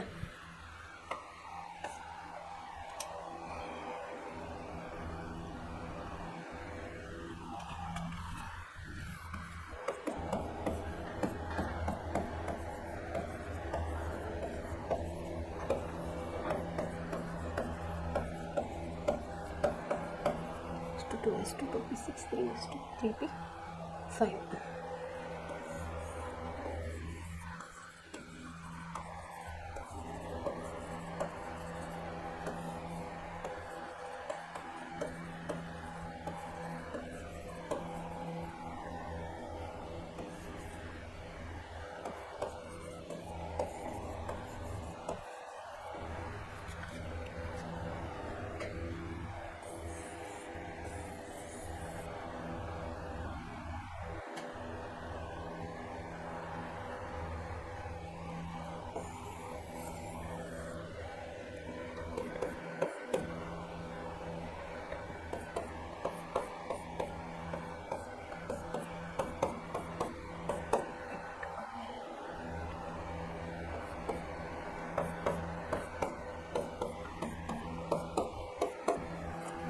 ಇಲ್ಲಿ ಹೇಳ್ತಾನೆ ಯಾವ ರೀತಿ ಅಂತ ಹೇಳಿ. ಇಲ್ಲಿ ಫಸ್ಟ್ ಕ್ಲೋರೈಡ್ ಎಲೆಕ್ಟ್ರಾನಿಕ್ ವಿನ್ಯಾಸ ಬರದೆ. ಇಲ್ಲಿ ನೋಡ್ರಿ ಕವಚಗಳನ್ನ ನೀವು ಕನ್ಫ್ಯೂಸ್ ಆಗಬೇಡ್ರಿ. ಇವು ಮೇಲ್ಗಡೆ ಇರುವ ಎಲೆಕ್ಟ್ರಾನ್ಗಳ ಸಂಖ್ಯೆ. ಇವು ಕವಚಗಳು 1 2 3 4 2 ಸಲ ರಿಪೀಟ್ ಆಗೈತೆ ಅಂತ 2 ಎರಡನೇ ಕವಚ 2 ಮೂರನೇ ಕವಚ ಅಲ್ಲ. 2 2 ಅಂತ ಬಂತು ಅಂತಪ್ಪ ಇಲ್ಲೇ ಇದು ಎರಡನೇ ಕವಚ ಅಂತಾನೆ ಕನ್ಸಿಡರ್ ಮಾಡಬೇಕು. ಇದು 3 3 ಅಂತ ಬಂತಂದ್ರೆ ಮೂರನೇ ಕವಚ. 1 1 ಅಂತ ಬಂತು ಅಥವಾ 4 4 ಅಂತ ಬಂದ್ರೆ ಅದು ನಾಲ್ಕನೇ ಕವಚ ಅಂತ ಹೇಳಿ ನೀವೆಲ್ಲ ಕನ್ಸಿಡರ್ ಮಾಡಬೇಕು. ಅದು ಲಕ್ಷ ಇರಲಿ. ಎಲೆಕ್ಟ್ರಾನ್ ಬೇರೆ ಕವಚಗಳು ಇಲ್ಲೇ ಬೇರೆ ಅಂತ ಹೇಳಿ ತಿಳ್ಕೊಳ್ರಿ. ಅಂದ್ರೆ ಮೊದಲನೇ ಕವಚ ಎರಡನೇ ಕವಚ ಮೂರನೇ ಕವಚ ಅಂತ ಹೇಳಿ ಹೇಳ್ಬೋದು. ಇದರ ಚುಕ್ಕಿ ರಚನೆ ಹೆಂಗ್ ಮಾಡಬಹುದಪ್ಪ ನಾವು ಅಂತ ಹೇಳಿದ್ರೆ ಫಸ್ಟ್ ಎಷ್ಟು ಕವಚ ಬಂದ್ವಿಲೆ? 1 2 3 ನ್ಯೂಕ್ಲಿಯಸ್ ಒಂದನೇ ಕವಚ ಎರಡನೇ ಕವಚ ಮೂರನೇ ಕವಚ ಅಂತ. ಇಲ್ಲಿ ನೋಡ್ರಿ ಒಂದನೇ ಕವಚದಾಗ ಎಷ್ಟು ಅದಾವು? 2 ಎಲೆಕ್ಟ್ರಾನ್ ಅದಾವು. 2 ಎಲೆಕ್ಟ್ರಾನ್ ನಾ ಇಲ್ಲಿ ಡ್ರಾ ಮಾಡಿ. ಇನ್ನು ಎರಡನೇ ಕವಚಕ್ಕೆ ಬರ್ರಿ. 2 + 6 ಎಷ್ಟು? 8 ಎಲೆಕ್ಟ್ರಾನ್ ಅದು. 1 2 3 4 5 6 7 8 ಹೌದಾ? ಆಮೇಲೆ ಮೂರನೇ ಕವಚಕ್ಕೆ ಬರ್ರಿ. 5 + 2 7 1 2 3 4 5 6 7 ಎಲೆಕ್ಟ್ರಾನ್ ಎಲ್ಲ ಹಂಚಿಕೆ ಮಾಡಿ. ನಾ ಏನು ಹೇಳಿದೆ? ಒಂದು ಧಾತು ತನ್ನ ಸ್ಥಿರತೆಯನ್ನು ಕಾಪಾಡ್ಕೋಬೇಕಾದ್ರೆ 8 ಎಲೆಕ್ಟ್ರಾನ್ ಬೇಕು. ಇಲ್ಲೇನಾಯ್ತು? 7 ಎಲೆಕ್ಟ್ರಾನ್ ಆಯ್ತು. ಇಲ್ಲ ಕಂಪ್ಲೀಟ್ ಆಗಲಿಲ್ಲ. ತನ್ನ ದೃಢತೆಯನ್ನು ಅದು ಕಾಪಾಡ್ಕೊಳ್ಳಿ. ಈಗ ನಮ್ಗೆ ಏನು ಬೇಕು? ಒಂದು ಎಲೆಕ್ಟ್ರಾನ್ ಬೇಕು. ಅದನ್ನ ಯಾವ್ದು ಕೊಡ್ತೈತಿ? ಇಲ್ಲಿ ಸೋಡಿಯಂ ಏನು ಒಂದು ಎಲೆಕ್ಟ್ರಾನ್ ಇತ್ತಲ್ಲ ಹೊರಗಡೆ ಆಗಲ್ಲೇ, ಅದು ಏನು ಮಾಡ್ತದಪ್ಪ ಅಂತಂದ್ರೆ ಇದಕ್ಕೆ ಕೊಡ್ತೈತಿ. ಅವಾಗ Na+Cl- ಆಗ್ತದೆ. ಯಾಕಂದ್ರೆ Na+ ಏನು ಮಾಡ್ತು? ಸೋಡಿಯಂ ಏನು ಮಾಡ್ತು? ಔಟರ್ ಶೆಲ್ನಾಗ ಇರ್ತಕ್ಕಂಥ ಒಂದು ಎಲೆಕ್ಟ್ರಾನ್ನ ಕ್ಲೋರೈಡಿಗೆ ಕೊಡ್ತೈತಿ. ಅವಾಗ ಕ್ಲೋರೈಡ್ ಏನಾಗ್ತೈತಿ? Cl-. ಅದೇ ಲೋಹ ಮತ್ತು ಅಲೋಹಗಳ ಯಾಕೆ ತಿಳ್ಕೊಬೇಕು ಡೆಫಿನಿಷನ್ ಅನ್ನೋದ ಇಲ್ಲಿ ಗೊತ್ತದ. ಸೋಡಿಯಂ ಏನು ಮಾಡ್ತು? ತನ್ನ ಒಂದು ಎಲೆಕ್ಟ್ರಾನ್ ಅನ್ನು ಕೊಂಡು ತನ್ನ ಧನಾತ್ಮಕತೆಯನ್ನು ಕಾಪಾಡ್ಕೋತು. ಇದು ಏನು ಮಾಡ್ತು? ತನ್ನ ಎಲೆಕ್ಟ್ರಾನ್ ಅನ್ನು ಪಡೆದುಕೊಂಡು ಸೋಡಿಯಂನ ಪಡೆದುಕೊಂಡು ಇದು ಋಣಾತ್ಮಕವನ್ನ ಕಳೆದುಕೊಂಡು ಇದೇನು ಮಾಡ್ತು? ತನ್ನ ಸ್ಥಿರತೆಯನ್ನು ಕಾಪಾಡ್ತು. ಇದು Na ಪ್ಲಸ್ ಇದ್ದಿದ್ದು ಏನು ಮಾಡ್ತೀವಿ ನಾವು, ಇಲ್ಲೊಂದು ಎಲೆಕ್ಟ್ರಾನ್ ತೊಗೊಂಡು ಇದೇನಾಯಿತು, ಪ್ರೊಟೆಕ್ಟ್ ಆಯಿತು ಅಂತ ಹೇಳಿ. ಇದು Na ಪ್ಲಸ್ Cl ಮೈನಸ್. ಹಾಗಾಗಿ ನಾವು ಹೆಂಗೆ ಬರಿತೀವಿ, ಇದನ್ನೊಮ್ಮೆ ಡ್ರಾ ಮಾಡಿ ತೋರಿಸ್ತೀನಿ ನೋಡ್ಬೇಕಿದೆ ಯಾವ ರೀತಿ ಹಾಕಬೇಕು ಅಂತ ಹೇಳಿ. ಇಲ್ಲಿ ಶೆಲ್ನ ನೋಡ್ಕೊಳ್ಳಿ, 1ನೇ 2ನೇ 3ನೇ ಕವಚ ಅಂತ ಹೇಳಿ. ಫಸ್ಟ್ 1ನೇ ಕವಚ, 2ನೇ ಕವಚ, 3ನೇ ಕವಚ. ಇಲ್ಲಿ ಸೆಂಟ್ರಲ್ ನ್ಯೂಕ್ಲಿಯಸ್ ಇರ್ತೈತಿ, ಪ್ರೋಟಾನ್ ಆ್ಯಂಡ್ ನ್ಯೂಟ್ರಾನ್ ಇಲ್ಲಿ ಇರ್ತವೆ. 1ನೇ ಕವಚದಾಗ ಎಷ್ಟದಾವು ಎಲೆಕ್ಟ್ರಾನ್, 2. 2ನೇ ಕವಚದಾಗ 6 + 2 8 ಎಲೆಕ್ಟ್ರಾನ್. 1 2 3 4 5 6 7 8. ಇನ್ನು ಹೊರ ಕವಚ, ಅತ್ಯಂತ ಹೊರ ಕವಚ 3ನೇ ಕವಚ ಎಷ್ಟದಾವು, 7 ಅದಾವೆ. 1 2 3 4 5 6 7. ಇಲ್ಲಿ ಏನಾಯ್ತು, 7 ಎಲೆಕ್ಟ್ರಾನ್ ಬಂದು ಆ ಸೋಡಿಯಂನಾಗ ಏನಿತ್ತಲ್ಲ ಅದನ್ನು ಇಲ್ಲಿ ಹಾಕೋಬೇಕು. ಹಾಕೊಂಡಾಗ ಇದೇನಾಗ್ತೈತಿ, 8 ಆಗ್ತೈತಿ. ಇದು ಚುಕ್ಕಿ ರಚನೆಯನ್ನು ಮಾಡುವಂಥ ವಿಧಾನ. ಇದೇ ರೀತಿಯಾಗಿ ನಿಮಗೆ ಬೇರೆ ಕೊಡ್ಬೋದು, ಮ್ಯಾಗ್ನೀಷಿಯಂ ಕ್ಲೋರೈಡ್ ಕೊಡ್ಬೋದು. ಬೇರೆ ಕೊಟ್ಟು ನಿಮಗೆ ಪರಮಾಣು ಸಂಖ್ಯೆ ಗೊತ್ತಿರಬೇಕು, ಎಲೆಕ್ಟ್ರಾನಿಕ್ ವಿನ್ಯಾಸ ಹೆಂಗೆ ಬರೀಬೇಕಂತ ಗೊತ್ತಿ. ಎಲೆಕ್ಟ್ರಾನಿಕ್ ವಿನ್ಯಾಸ ಗೊತ್ತಾತಂದ್ರೆ ಇದು ನಿಮಗೆ ಕಠಿಣ ಇಲ್ಲ, ಚುಕ್ಕಿ ರಚನೆ ಮಾಡೋದು ಕಠಿಣತೆ ಇಲ್ಲ.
ಇಲ್ಲಿ ನೋಡ್ರಿ, ನಿಮ್ಮ ಬುಕ್ ಕೊಟ್ಟಿರೋದು ಇಲ್ಲ, ನಿಮ್ಗೆ ಅರ್ಥ ಆಗಿಲ್ಲ ಅಂದ್ರೆ ಹೇಳ್ತೀನಿ.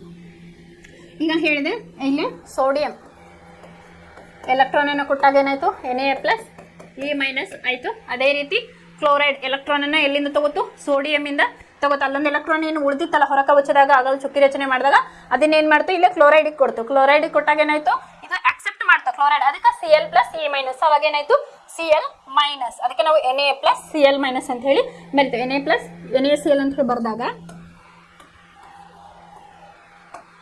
NaCl ಅಂತ ಬರೆದಾಗ Na plus Cl minus. Na electron ಅನ್ನು ಕೊಟ್ಟು ಧನಾತ್ಮಕವಾಯಿತು, Cl ಎಲೆಕ್ಟ್ರಾನ್ ಅನ್ನು ಪಡೆದುಕೊಂಡುದು ಋಣಾತ್ಮಕವಾಯಿತು. ಹಾಗಾಗಿ ನಾವು ಇದನ್ನ Cl ಮೈನಸ್ ಅಂತ ಹೇಳಿ ಕರಿತೀವಿ. ಅದೇ ರೀತಿ KCl ನ ತಗೋಬಹುದು. K ಒಂದು ಎಲೆಕ್ಟ್ರಾನ್ ಕೊಟ್ಟು ಏನಾಗ್ತೈತಿ, ಅದು K ಪ್ಲಸ್ ಆಗ್ತೈತಿ, Cl ಮೈನಸ್. ಈಗ KCl ತಗೊಂಡ್ರಿ ಅಂತ ತಿಳ್ಕೊಳ್ಳಿ, ಇದು ಎಲೆಕ್ಟ್ರಾನ್ ಅನ್ನ ಕೊಡ್ತೈತಿ. ಅವಾಗ K plus plus Cl minus. ಯಾಕಂದ್ರೆ K ಏನು ಮಾಡ್ತೈತಿ, ಒಂದು ಎಲೆಕ್ಟ್ರಾನ್ Cl ಕೊಡ್ತಂದ್ರೆ ಅದೇನು ಮಾಡ್ತೈತಿ, ಎಲೆಕ್ಟ್ರಾನ್ ಅಕ್ಸೆಪ್ಟ್ ಮಾಡ್ತೈತಿ. ಕ್ಯಾಟಯನ್ಸ್ ಅಂತ ಆನಾಯನ್ಸ್ ಅಂತ ಹೇಳಿ ನಾವು ಕರಿತೇವಲ್ಲ, ಅದು ಇಲ್ಲ ಪ್ರೊಸೀಜರ್. ಇಲ್ಲ NaCl ಅಂತ ಹೇಳಿ ನಾವು ಒಂದು ಸಿಂಪಲ್ ಎಕ್ಸಾಂಪಲ್ ಅಂದ್ರೆ ಮನೇಲಿ ಯೂಸ್ ಮಾಡ್ತಕ್ಕಂಥ ಒಂದು ಸಾಲ್ಟ್, ಅದು ನಿಮಗೆ ಗೊತ್ತಿರಲಿ ಅಂತ ಹೇಳಿ ಹೇಳಿದೆ. ಹಾಗಾಗಿ ಇಲ್ಲಿ ನೋಡ್ರಿ, ಇಲ್ಲೊಂದು ಎಲೆಕ್ಟ್ರಾನ್ ಐತೆ, ಹೌದಾ, ಒಂದು ಐತಿಲ್ಲ. Na ಪ್ಲಸ್ Cl ಎಷ್ಟೈತಿ, ಇದ್ರೊಳಗೆ ಎಲೆಕ್ಟ್ರಾನ್ 1 2 3 4 5 6 7. ಇಲ್ಲಿಂದ ಎಲೆಕ್ಟ್ರಾನ್ ಏನೈತಿ, ಇಲ್ಲಿ ಟ್ರಾನ್ಸ್ಫರ್ ಆಯಿತು, ಇದು 8 ಫಿಲ್ ಆಯಿತು. ಆಗ it uses Na plus Cl minus. ಇದು ನಿಮ್ಗೆ ಎಲೆಕ್ಟ್ರಾನಿಕ್ ವಿನ್ಯಾಸ ಮತ್ತು ಚುಕ್ಕಿ ರಚನೆಯನ್ನು ಯಾವ ರೀತಿಯಾಗಿ ಮಾಡ್ತತಿ ಅಂತ ಹೇಳಿ ಹೇಳಿದ್ದಾರೆ. ಅದೇ ರೀತಿ ನಿಮಗೆ ಮ್ಯಾಗ್ನೀಷಿಯಂ ಕ್ಲೋರೈಡ್ದು ಹೇಳಿದ್ದಾರೆ. ಇದನ್ನೇ ನೀವು ಮನೇಲಿ ಪ್ರಾಕ್ಟೀಸ್ ಮಾಡಿರಿ. ಸಪೋಸ್ ಗೊತ್ತಿಲ್ಲ ಅಂದ್ರೆ ಡೌಟ್ ಸೆಷನ್ ಒಳಗೆ ಅಥವಾ ನಾನು ನೆಕ್ಸ್ಟ್ ಕ್ವಶನ್ ಪೇಪರ್ ಒಳಗೆ ಏನಾರು ಕೇಳಿದ್ರೆ ಅದನ್ನ ಬಿಡಿಸ್ತೀನಿ. ನೀವು ಫಸ್ಟ್ ಟ್ರೈ ಮಾಡಿರಿ, ನಿಮ್ಗೆ ಗೊತ್ತಿಲ್ಲ ಅಂದ್ರೆ ನಾನು ನಿಮ್ಗೆ ಇದ್ರ ಬಗ್ಗೆ ಹೇಳ್ತೇನೆ. ನಿಮ್ಗೆ ಎಲೆಕ್ಟ್ರಾನಿಕ್ ವಿನ್ಯಾಸ ಬರೆಯೋದು ಹೇಳಿದ್ನಲ್ಲ, ನಾನು ನಿಮ್ಗೆ ಏನು ಎಕ್ಸ್ಪ್ಲೈನ್ ಮಾಡಿದ್ನಲ್ಲ ಅದನ್ನೇ ಇಲ್ಲಿ ನಿಮಗೆ ಸೆಂಟೆನ್ಸ್ ರೂಪದಾಗ ಕೊಟ್ಟಾರ. ಇಲ್ಲ ಯಾವುದು ಸೋಡಿಯಂ ಕ್ಲೋರೈಡ್ ಅನ್ನ ನೋಡಿದ್ದಾರೆ. ಇಲ್ಲಿ ನಾವು ಕೋಷ್ಟಕ 3.3 ಅನ್ನು ನೋಡಿದಾಗ ಸೋಡಿಯಂ ಪರಮಾಣು ತನ್ನ ಹೊರ ಕವಚದಲ್ಲಿ 1 ಎಲೆಕ್ಟ್ರಾನ್ ಹೊಂದಿರುವುದನ್ನ ಕಾಣುತ್ತೇವೆ ಅಂತ ಹೇಳಿ ನೋಡಿದ್ವಿ. ಇಲ್ಲಿ ಸೋಡಿಯಂ ಅನ್ನು ನಾವು ಹಾಕಿದಲ್ಲ, ಆಗಲ್ಲ, ಹಿಂಗ ಹಾಕಿದಾಗ 1 2 1 2 3 4 5 6 7 8 ಹೊರಗೆ ಎಷ್ಟು ಇರ್ತೈತೆ, 1. ಇದನ್ನ ಹೇಳ, ಹೊರಗೆ ಎಷ್ಟು ಉಳಿತು ನಮ್ದು ಎಲೆಕ್ಟ್ರಾನ್ 1 ಉಳಿತು. ಇದು ಒಂದು ವೇಳೆ M ಕವಚದಿಂದ ಎಲೆಕ್ಟ್ರಾನ್ ಅನ್ನು ಕಳೆದುಕೊಂಡರೆ ನಂತರ L ಕವಚ ಅದರ ಹೊರ ಕವಚ ಆಗುತ್ತದೆ ಅಂತ. ಈ ಎಲೆಕ್ಟ್ರಾನ್ ಏನಿಲ್ಲ ಇದು ಕಳೆದುಕೊಂಡ್ರೆ ಅದೇನಾಗ್ತೈತಿ, ಸ್ಥಿರವಾಗೈತಿ ಅಂತ ಹೇಳಿ ಹೇಳಿದ್ದಾರೆ. ಅದೇ ಹೇಳಿದ್ನಲ್ಲ, KLMn ಸಿರೀಸ್ನ ಇಲ್ಲಿ ಎಕ್ಸ್ಪ್ಲೇನ್ ಮಾಡ್ಯಾರ ಅಷ್ಟೇ. KCl ಇದ ಆಮೇಲೆ ಮತ್ತು ಸ್ಥಿರ ಅಷ್ಟಕ ವಿನ್ಯಾಸ ಹೊಂದುತ್ತದೆ. ಈ ಪರಮಾಣುವಿನ ಬೀಜ ಕೇಂದ್ರವು ಈಗಲೂ 11 ಪ್ರೋಟಾನ್ಗಳನ್ನು ಹೊಂದಿರುತ್ತದೆ, ಆದರೆ ಎಲೆಕ್ಟ್ರಾನ್ನ ಸಂಖ್ಯೆ 10 ಆಗುತ್ತದೆ. ಆದ್ದರಿಂದ ನಿವ್ವಳ ಧನ ಆವೇಶ ಹೊಂದಿ ಸೋಡಿಯಂ ಧನ. ಇಲ್ಲೇ ನೋಡ್ರಿ, ನಾನು ಸೋಡಿಯಂನ ನಿಮಗೆ ಏನು ಎಕ್ಸ್ಪ್ಲೇನ್ ಮಾಡಿದ್ನಲ್ಲ ಆಗಲೇ, ಅದನ್ನ ನಿಮಗೆ ಪುಸ್ತಕದೊಳಗ ಸೆಂಟೆನ್ಸ್ ರೂಪ ಕೊಟ್ಟಾರ. ಅದು ಯಾವ ರೀತಿಯಾಗಿ ಅಂತ ಹೇಳಿ, ಸೋಡಿಯಂನ ಪರಮಾಣು ತನ್ನ ಹೊರ ಕವಚದಲ್ಲಿ 1 ಎಲೆಕ್ಟ್ರಾನ್ ಹೊಂದಿರುವುದನ್ನು ನಾವು ನೋಡಿದ್ವಿ. ಇಲ್ಲೇ ಎಷ್ಟಾಯ್ತು? 1 ಎಲೆಕ್ಟ್ರಾನ್ ಅನ್ನ ಹೊಂದಿದೆ. ಇದು ಒಂದ್ ವೇಳೆ ಎಂ ಕವಚದಿಂದ ಎಲೆಕ್ಟ್ರಾನ್ ಅನ್ನು ಕಳೆದುಕೊಂಡರೆ, KCl ಇಲ್ಲಿಂದ 1 ಎಲೆಕ್ಟ್ರಾನ್ ಅನ್ನ ಅದು ಕಳೆದುಕೊಂಡರೆ, ಎಂ ಕವಚದಿಂದ ಎಲೆಕ್ಟ್ರಾನ್ ಕಳೆದುಕೊಂಡರೆ ನಂತರ ಎಲ್ ಕವಚ ಅದರ ಹೊರ ಕವಚ ಆಗುತ್ತದೆ ಮತ್ತು ಸ್ಥಿರ ಅಷ್ಟಕ ವಿನ್ಯಾಸ ಹೊಂದುತ್ತದೆ. ಈ ಪರಮಾಣುವಿನ ಬೀಜ ಕೇಂದ್ರವು ಈಗಲೂ 11 ಪ್ರೋಟಾನ್ಗಳನ್ನು ಹೊಂದಿರುತ್ತದೆ. ಹೆಂಗಪ್ಪ ಅಂತಂದ್ರ ಇಲ್ಲಿ 1 ಎಲೆಕ್ಟ್ರಾನ್ ಅನ್ನ ಇದು ಕೊಡ್ತತಿ. ಅದ್ರ Cl ಕೊಟ್ಟಾಗ ಏನಾಗ್ತತಿ, ಇದು ತನ್ನ ಸ್ಥಿರತೆಯನ್ನ ಕಾಪಾಡ್ಕೊಳ್ತತಿ ಅಂತೇಳಿ ಹೇಳ್ಯಾರ. ಆದ್ದರಿಂದ ನಿವ್ವಳ ಧನ ಆವೇಶ ಹೊಂದಿ ಸೋಡಿಯಂ ಧನ ಆಯಾನು ಆಗುತ್ತದೆ ಅಂದ್ರೆ Na+ ಆಯ್ತು. ಇನ್ನೊಂದೆಡೆ ಕ್ಲೋರಿನ್ ತನ್ನ ಹೊರ ಕವಚದಲ್ಲಿ 7 ಎಲೆಕ್ಟ್ರಾನ್ ಅನ್ನು ಹೊಂದಿದೆ. ಅಂದ್ರೆ ಅದೇನಾಗಿತ್ತು, ಕ್ಲೋರಿನ್ ಇದನ್ನ ತೋರಿಸಿದ್ನೆಲ್ಲ ಆಗಲ್ಲಾನೆ, ಅಲ್ಲೇನಾಗಿತ್ತು 7 ಎಲೆಕ್ಟ್ರಾನ್ ಅನ್ನ ಹೊಂದಿತ್ತು. ಅಲ್ಲಿ 7 ಅಂದ್ರೆ ಸ್ಥಿರವಾಗಕ 8 ಬೇಕು. ಅವಾಗ ಸೋಡಿಯಂನ ಇಂದ ಇದು ಏನ್ ಮಾಡ್ತೈತಿ, 1 ಎಲೆಕ್ಟ್ರಾನ್ ಅನ್ನ ಕಸ್ಕೋತು. ಇನ್ನೊಂದೆಡೆ ಕ್ಲೋರಿನ್ ತನ್ನ ಹೊರ ಕವಚದಲ್ಲಿ 7 ಎಲೆಕ್ಟ್ರಾನ್ಗಳನ್ನು ಹೊಂದಿದೆ ಮತ್ತು ಅಷ್ಟಕ ವಿನ್ಯಾಸ ಸಂಪೂರ್ಣವಾಗಬೇಕಾದ್ರೆ, ಅಷ್ಟಕ ಅಂದ್ರೆ 8, ಅಷ್ಟ ಅಂದ್ರೆ 8, ಅಷ್ಟಕ ವಿನ್ಯಾಸ ಸಂಪೂರ್ಣವಾಗಬೇಕಾದ್ರೆ ಇನ್ನೂ 1 ಎಲೆಕ್ಟ್ರಾನ್ ಬೇಕು. ಒಂದು ವೇಳೆ ಸೋಡಿಯಂ ಮತ್ತು ಕ್ಲೋರಿನ್ ಪ್ರತಿವರ್ತಿಸಿದರೆ ಸೋಡಿಯಂ ಕಳೆದುಕೊಳ್ಳುವ ಆ 1 ಎಲೆಕ್ಟ್ರಾನ್ ಅನ್ನು ಕ್ಲೋರಿನ್ ಪಡೆದುಕೊಳ್ಳುತ್ತದೆ. 1 ಎಲೆಕ್ಟ್ರಾನ್ ಅನ್ನು ಪಡೆದುಕೊಂಡ ನಂತರ ಕ್ಲೋರಿನ್ ಪರಮಾಣುವು ಋಣ ವಿದ್ಯುದಾಂಶವನ್ನು ಹೊಂದುತ್ತದೆ, ಏಕೆಂದರೆ ಇದರ ಬೀಜ ಕೇಂದ್ರದಲ್ಲಿ 17 ಪ್ರೋಟಾನ್ಗಳು ಮತ್ತು ಇದರ KLm ಕವಚಗಳಲ್ಲಿ 18 ಎಲೆಕ್ಟ್ರಾನ್ಗಳು ಇರುತ್ತವೆ. ಆದ್ದರಿಂದ ಕ್ಲೋರೈಡ್ ಋಣ ಆಯನ್ Cl- ಆಗುತ್ತದೆ. ಆದ್ದರಿಂದ ಈ 2 ಧಾತುಗಳ ನಡುವಣ ಕೊಡುಕೊಳ್ಳುವ ಸಂಬಂಧವು ಈ ಕೆಳಗಿನಂತೆ ಇದೆ ಅಂತ ಅದು ತೋರಿಸಿದ್ನಲ್ಲ. Na it gives us Na+, A- ಇದು ಪರಮಾಣು ಸಂಖ್ಯೆ 8 2 10 + 1. Cl ಎಷ್ಟು 8 + 2 10 + 17. ಆಮೇಲೆ ಇಲ್ಲಿ ನಿಮ್ಗೆ ಮ್ಯಾಗ್ನೇಷಿಯಮ್ದು ಕೊಟ್ಟಾರೆ, ಟ್ರೇಲ್ ಮಾಡಬಹುದು ನೀವು. ಇಲ್ಲೆಷ್ಟು 8 2 10 12 ಆಯ್ತು. ಇಲ್ಲೇ ಮ್ಯಾಗ್ನೇಷಿಯಮ್ ಎಷ್ಟು ಪರಮಾಣು ಸಂಖ್ಯೆ 12 ಐತಿ. ಸೊ ನೀವು ಇದನ್ನ ಮನೆಯೊಳಗೆ ಟ್ರೈ ಮಾಡ್ರಿ. ನಾ ಚುಕ್ಕಿ ರಚನೆ ಯಾವ ಫಾರ್ಮುಲಾ ಹೇಳಿದ್ನಲ್ಲ ಅದು ಹಾಕಿ ಮಾಡ್ರಿ. ನಾನು ಬೇಕಾದ್ರೆ ಕ್ವಶನ್ ಆ್ಯಂಡ್ ಆನ್ಸರ್ ಕ್ಲಾಸಸ್ ಒಳಗೆ ಅದೊಂದು ನಿಮ್ಗೆ ಮಾಡಿ ತೋರಿಸ್ತೇನೆ. ಇನ್ನು ನೆಕ್ಸ್ಟ್ ನೋಡ್ರಿ, ನಾ ಹೇಳಿದೆ ಇಲ್ಲೇ ಎಲೆಕ್ಟ್ರಾನ್ಗಳ ಹಂಚಿಕೆ ಆಗೋದಿಲ್ಲ, ಬದಲಾವಣೆ ಅಥವಾ ಇಲ್ಲೇ ವರ್ಗಾವಣೆ ಆಗ್ತೈತಿ ಅಂತ ಹೇಳಿ. ಹಂಚಿಕೆ ಅಂದ್ರೆ ಅದಕ್ಕೆ ಮತ್ತೆ ಬೇರೆ ಕರೀತಾರೆ, ಕೋವಲೆಂಟ್ ಬಾಂಡ್ ಈ ತರ ಕರೀತಾರೆ, ಅದು ಮುಂದೆ ಕಲಿತೀರಿ. ಇದೇನು ಅಯಾನಿಕ್ ಬಂಧ ಅಂತಂದ್ರೆ ಇಲ್ಲಿ ಏನಾಗ್ತತಿ, ಎಲೆಕ್ಟ್ರಾನ್ಗಳ ವರ್ಗಾವಣೆ ಆಗ್ತತಿ. Na ಇಂದ Cl- ವರ್ಗಾವಣೆ ಆಯ್ತದೆ. ಸೊ ಅದಕ್ಕೆ ಏನಂತಾರಪ್ಪ ಅಂತಂದ್ರೆ, ಸೋಡಿಯಂ ಮತ್ತು ಕ್ಲೋರೈಡ್ ಅಯಾನುಗಳ ವಿರುದ್ಧ ವಿದ್ಯುದಂಶ ಹೊಂದಿದ್ದು ಪರಸ್ಪರ ಆಕರ್ಷಿಸಲ್ಪಡುತ್ತದೆ, ಕ್ಯಾಟಯನ್ ಪ್ಲಸ್ ಅಯನಯನ್, ಮತ್ತು ಪ್ರಬಲ ಸ್ಥಾಯಿ ವಿದ್ಯುತ್ ಆಕರ್ಷಣ ಬಲದಿಂದ ಸೋಡಿಯಂ ಕ್ಲೋರೈಡ್ ಆಗುತ್ತದೆ. ಸೋಡಿಯಂ ಕ್ಲೋರೈಡ್ ಅಣುಗಳಾಗಿ ಅಸ್ತಿತ್ವದಲ್ಲಿ ಇಲ್ಲ, ಆದರೆ ಒಟ್ಟಿಗಿರುವ ವಿದ್ಯುತ್ ಆವೇಶದ ಅಯಾನುಗಳೆಂದು ಗಮನಿಸಬಹುದು ಅಂತ ಹೇಳಿ. ಇಲ್ಲಿ ನೋಡ್ರಿ, ಈ ರೀತಿಯಾಗಿ ಎಲೆಕ್ಟ್ರಾನ್ಗಳು ಲೋಹದಿಂದ ಅಲೋಹಕ್ಕೆ ವರ್ಗಾವಣೆ ಆಗುವುದು. ಅಂದ್ರೆ ಲೋಹದಿಂದ ಅಲೋಹಕ್ಕೆ ವರ್ಗಾವಣೆ ಆಗೋದಕ್ಕೆ ನಾವೇನಂತ ಕರಿತೀವಪ್ಪ ಅಂತಂದ್ರೆ ಅಯಾನಿಕ್ ಸಂಯುಕ್ತಗಳು ಅಥವಾ ಎಲೆಕ್ಟ್ರೋವೆಲೆಂಟ್ ಸಂಯುಕ್ತಗಳು ಅಂತ ಹೇಳಿ ಕರಿತೀವಿ. 2 ಮಾರ್ಕ್ಸ್ ಕ್ವಶನ್ ಕೇಳ್ಬೋದು ಅಥವಾ 1 ಮಾರ್ಕ್ಸ್ ಕೇಳ್ಬೋದು. ಏನಪ್ಪಾ ಅಂದ್ರೆ ಎಲೆಕ್ಟ್ರೋವೆಲೆಂಟ್ ಸಂಯುಕ್ತಗಳು ಅಥವಾ ಅಯಾನಿಕ್ ಸಂಯುಕ್ತಗಳು ಎಂದರೆ ಏನು ಅಂತ ಹೇಳಿ ಕೇಳಿದ್ರೆ, ಎಲೆಕ್ಟ್ರಾನ್ಗಳು ಲೋಹದಿಂದ ಅಲೋಹಕ್ಕೆ ವರ್ಗಾವಣೆ ಆಗುವ ಒಂದು ಪ್ರಕ್ರಿಯೆ ಅಂತ ಹೇಳಿ ನೀವು ಇಲ್ಲಿ ಬರೀದೆ. ಎಕ್ಸಾಂಪಲ್ NaCl ಕೊಡ್ಬೋದು, MgCl ಕೊಡ್ಬೋದು. ಇಲ್ಲಿ ಮ್ಯಾಗ್ನೀಷಿಯಂ ಕ್ಲೋರೈಡ್ ನೀವು ಇಲ್ಲಿ ಎಕ್ಸಾಂಪಲ್ ಆಗಿ ತಗೋಬಹುದು. ಇನ್ನು ನೆಕ್ಸ್ಟ್ ಅಯಾನಿಕ್ ಸಂಯುಕ್ತಗಳ ಗುಣಗಳು ಅಂತ ಹೇಳ. ಈ ಅಯಾನಿಕ್ ಸಂಯುಕ್ತಗಳು ಇದಕ್ಕೊಂದೀಗ ಲೋಹಗಳಿಗೆ ಅಲೋಹಗಳಿಗೆ ಹೆಂಗೆ ನೋಡಿದ್ವಲ್ಲ, ಅಯಾನಿಕ್ ಸಂಯುಕ್ತಗಳಿಗೂ ಒಂದಿಷ್ಟು ಗುಣಧರ್ಮಗಳದಾವ. ಅವು ಯಾವ್ಯಾವ ಅಂತ ಹೇಳಿ ನೋಡಿ. ಇಲ್ಲೇನು ಹೇಳ್ಯಾರ, ಅಯಾನಿಕ್ ಸಂಯುಕ್ತಗಳ ಗುಣಗಳನ್ನು ತಿಳಿದುಕೊಳ್ಳಲು ನಾವು ಈ ಕೆಳಗಿನ ಚಟುವಟಿಕೆಯನ್ನು ಮಾಡೋಣ. ಈಗ ನಾವು ಲೋಹಗಳಿಗೆ ಅದರದೇ ಆದಂಥ ಕ್ಯಾರೆಕ್ಟರಿಸ್ಟಿಕ್ ಬೇರೆ ಬೇರೆನೇ ಇರ್ತಾವೆ. ನಿನ್ನೆ ಹೇಳಿದ್ವಿ ಸಾಫ್ಟ್ ಮೆಟಲ್ ಇರ್ತೈತಿ, ದ್ರವ ರೂಪದ ಮೆಟಲ್ ಇರ್ತೈತಿ, ಅದಕ್ಕೆ ಅದರದೇ ಆದಂಥ ಕ್ಯಾರೆಕ್ಟರಿಸ್ಟಿಕ್ಸ್ ಅದಾವಲ್ಲ, ಹಾಗೆ ಇದಕ್ಕೂ ಕೂಡ ಒಂದಿಷ್ಟು ಇಲ್ಲೊಂದು ಸಣ್ಣ ಪ್ರಾಕ್ಟಿಕಲ್ ಹೇಳ್ಯಾರ. ನೀವು PUC ಹೋದಾಗ ಇದ್ರ ಬಗ್ಗೆ ಕಲಿತೀರಿ. ಏನಿಲ್ಲ, ಯಾವ್ದಾರ ಒಂದು ಮೆಟಲ್ ಪೌಡರ್ ತಗೋಬೇಕು, ಫ್ಲೇಮ್ ಹಿಡಿಬೇಕು. ಅಲ್ಲೇನಾಗ್ತದಪ್ಪ ಅಂತಂದ್ರೆ ಫ್ಲೇಮೇಬಲ್ ಇನ್ಫ್ಲೇಮೇಬಲ್ ಅಂತ ಹೇಳಿ ಫ್ಲೇಮ್ ಬರ್ತೈತಿ. ಅದು ನೀವು ಹೈಯರ್ ಕ್ಲಾಸಸ್ಸಿಗೆ ಹೋದಾಗ ಕಲಿತೀರಿ. ಅದು ನೀವು ಯಾವ ಮೆಟಲ್ ತೊಗೊಂಡಿರ್ತಾರಲ್ಲ ಫ್ಲೇಮ್ ಬರ್ತೈತಿ, ಬ್ಲೂ ಕಲರು, ಆಮೇಲೆ ರೆಡ್ ಕಲರು, ವೈಟ್ ಕಲರ್. ಮ್ಯಾಗ್ನೇಷಿಯಮ್ನ ನೀವು ಆಕ್ಸಿಜನ್ ಗುರಿಸಿದಾಗ ಏನದು ವೈಟ್ ಕಲರ್ ಬರ್ತೈತಿ. ಅದೇ ರೀತಿ ಬೇರೆ ಬೇರೆ ಕೆಮಿಕಲ್ಸ್ ಅದರದೇ ಆದಂಥ ಫ್ಲೇಮನ್ನು ತೋರಿಸ್ತಾವೆ, ಫ್ಲೇಮೇಬಲ್ ಇನ್ಫ್ಲೇಮೇಬಲ್ ಅಂತ ಹೇಳಿ ನೀವು ನೆಕ್ಸ್ಟ್ ಕರಿತೀರಿ. ಅದು ಹೆಂಗಕ್ಕೆ ಮೆಟಲ್ ತನ್ನದೇ ಆದಂತಹ ಒಂದು ರೂಪವನ್ನು ಅಥವಾ ಕ್ಯಾರೆಕ್ಟರಿಸ್ಟಿಕ್ ಅನ್ನ ಅಲ್ಲಿ ತೋರಿಸ್ತೈತಿ. ಅದು ಯಾವ ರೀತಿಯಾಗಿ ಅಂತ ಹೇಳಿ ಹೇಳಿ. ವಿಜ್ಞಾನ ಪ್ರಯೋಗಾಲಯದಿಂದ sodium chloride, potassium iodide, barium chloride ಅಥವಾ ಈ ತರ ಯಾವುದೇ ಲವಣವನ್ನ ತೆಗೆದುಕೊಳ್ಳಿ. ಅಂದ್ರೆ ಯಾವ್ದಾದ್ರೂ ಕ್ಲೋರೈಡ್ ಅಂಶ ಬಂತಂದ್ರೆ ನಾನು ಈ KCl ಆಮೇಲೆ NaCl ಈ ರೀತಿಯಾಗಿ ಒಂದು ಲವಣವನ್ನ ತೆಗೆದುಕೊಳ್ಳ್ರಿ ಅಂತ ಹೇಳಿದ್ದಾರೆ. ಈ ಲವಣಗಳ ಭೌತಿಕ ಸ್ಥಿತಿ ಯಾವುದು ಅಂತ ಕ್ವಶನ್ ಮಾಡ. ಒಂದು ಲೋಹದ ಚಮಚ ಅಂದ್ರೆ ಸ್ಪ್ಯಾಚುಲಾ ಅಂತ ಹೇಳಿ ಕರಿತೇವೆ ಎಕ್ಸಾಂಪಲ್. ಅಂದ್ರೆ ಅದು ಒಂದು ಸಣ್ಣ ಸ್ಪೂನ್ ಇರ್ತದಲ್ಲ ಮನಿಯೊಳಗ, ಅಂದ್ರೆ ನಾವು ಮನಿಯೊಳಗೆ ಯೂಸ್ ಮಾಡೋ ಸ್ವಲ್ಪ ಅಗಲ್ ಇರ್ತದೆ. ಇದು ಹೆಂಗಿರ್ತಪ್ಪ ಅಂದ್ರೆ ಇಷ್ಟ ಇರ್ತೈತಿ ಮುಂದೆ ತುದಿ, ಅದ್ರೊಳಗೆ ನೀವೇನ್ ಮಾಡ್ಬೇಕು, ಆ ಸಾಲ್ಟನ್ನ ಲವಣವನ್ನ ತೆಗೆದುಕೊಂಡು ಏನ್ ಮಾಡ್ಬೇಕಪ್ಪ ಅಂತಂದ್ರೆ ಬೆಂಕಿಯ ಜ್ವಾಲೆಗೆ ಮೇಲೆ ನೇರವಾಗಿ ಕಾಯಿಸಿ ಅದಕ್ಕೆ ಫ್ಲೇಮಿಗೆ ಹಿಡಿಬೇಕು. ಅವಾಗ ಏನಾಗ್ತೈತಿ ಅಂದ್ರೆ ಸರ್ಟೇನ್ ಅಲ್ಲೇ ನಿಮಗೆ ಫ್ಲೇಮ್ ಕಲರ್ ಗೊತ್ತಾಗ್ತೈತಿ. ಇಲ್ಲಿ ನೋಡ್ರಿ, ಫಾರ್ ಎಕ್ಸಾಂಪಲ್ ಇದು ಬುನ್ಸನ್ ಬರ್ನರ್ ಅಂತ ಕರಿತೀವಿ. ಇದು ಬರ್ನರ್ ಇಲ್ಲ ಆನ್ ಮಾಡ್ಯಾರ. ಇಲ್ಲೇನ್ ಮಾಡ್ಯಾರ, ಸ್ಯಾಂಪಲ್ ಇರುವ ಚಮಚ ಹೇಳಿದ್ನಲ್ಲ ಸಣ್ಣದಿರ್ತೈತಿ ಅಂತ ಹೇಳಿ, ಅದ್ರೊಳಗೆ ಮೆಟಲ್ ತಗೊಂಡು ಅದು ಹಿಡಿದಾಗ ಅದು ಒಂದು ಫ್ಲೇಮ್ ಅನ್ನ ಕ್ರಿಯೇಟ್ ಮಾಡ್ತೈತಿ. ಕಲರ್ ನೀವು ಈಗ ಇನ್ಸ್ಟಾಗ್ರಾಮ್ ಒಳಗೆ ಕೆಮಿಸ್ಟ್ರಿ ರಿಲೇಟೆಡ್ ಹೊಡೆದ್ರೆ ಈ ತರ ನಿಮ್ಗೆ ಗೊತ್ತಾಗ್ತೈತಿ. ಈಗೆಲ್ಲ ನೀವು ಅಪ್ಡೇಟ್ ಅದಿರಿ. ಅಲ್ಲಿ ನೀವು ಜಸ್ಟ್ ನೀವು ಸರ್ಚ್ ಮಾಡಿದ್ರು ಸಾಕು, ಒಂದು ಲವಣವನ್ನ ಅದು ಫ್ಲೇಮ್ ಹಿಡಿದಾಗ ಒಂದೊಂದು ರೀತಿಯ ಒಂದೊಂದು ತೋರಿಸ್ತಾವ. ಅಯೋಡಿನ್ ಒಂಥರ ತೋರಿಸಿದ್ರೆ ಮತ್ತೆ ಇದು ಪೊಟ್ಯಾಷಿಯಂ ಕ್ಲೋರೈಡ್ ಒಂಥರ ಫ್ಲೇಮ್ ಬರ್ತಾ ಇರ್ತೈತಿ. ಅದನ್ನ ನೀವಲ್ಲಿ ಅಬ್ಸರ್ವ್ ಮಾಡ್ಬೋದು.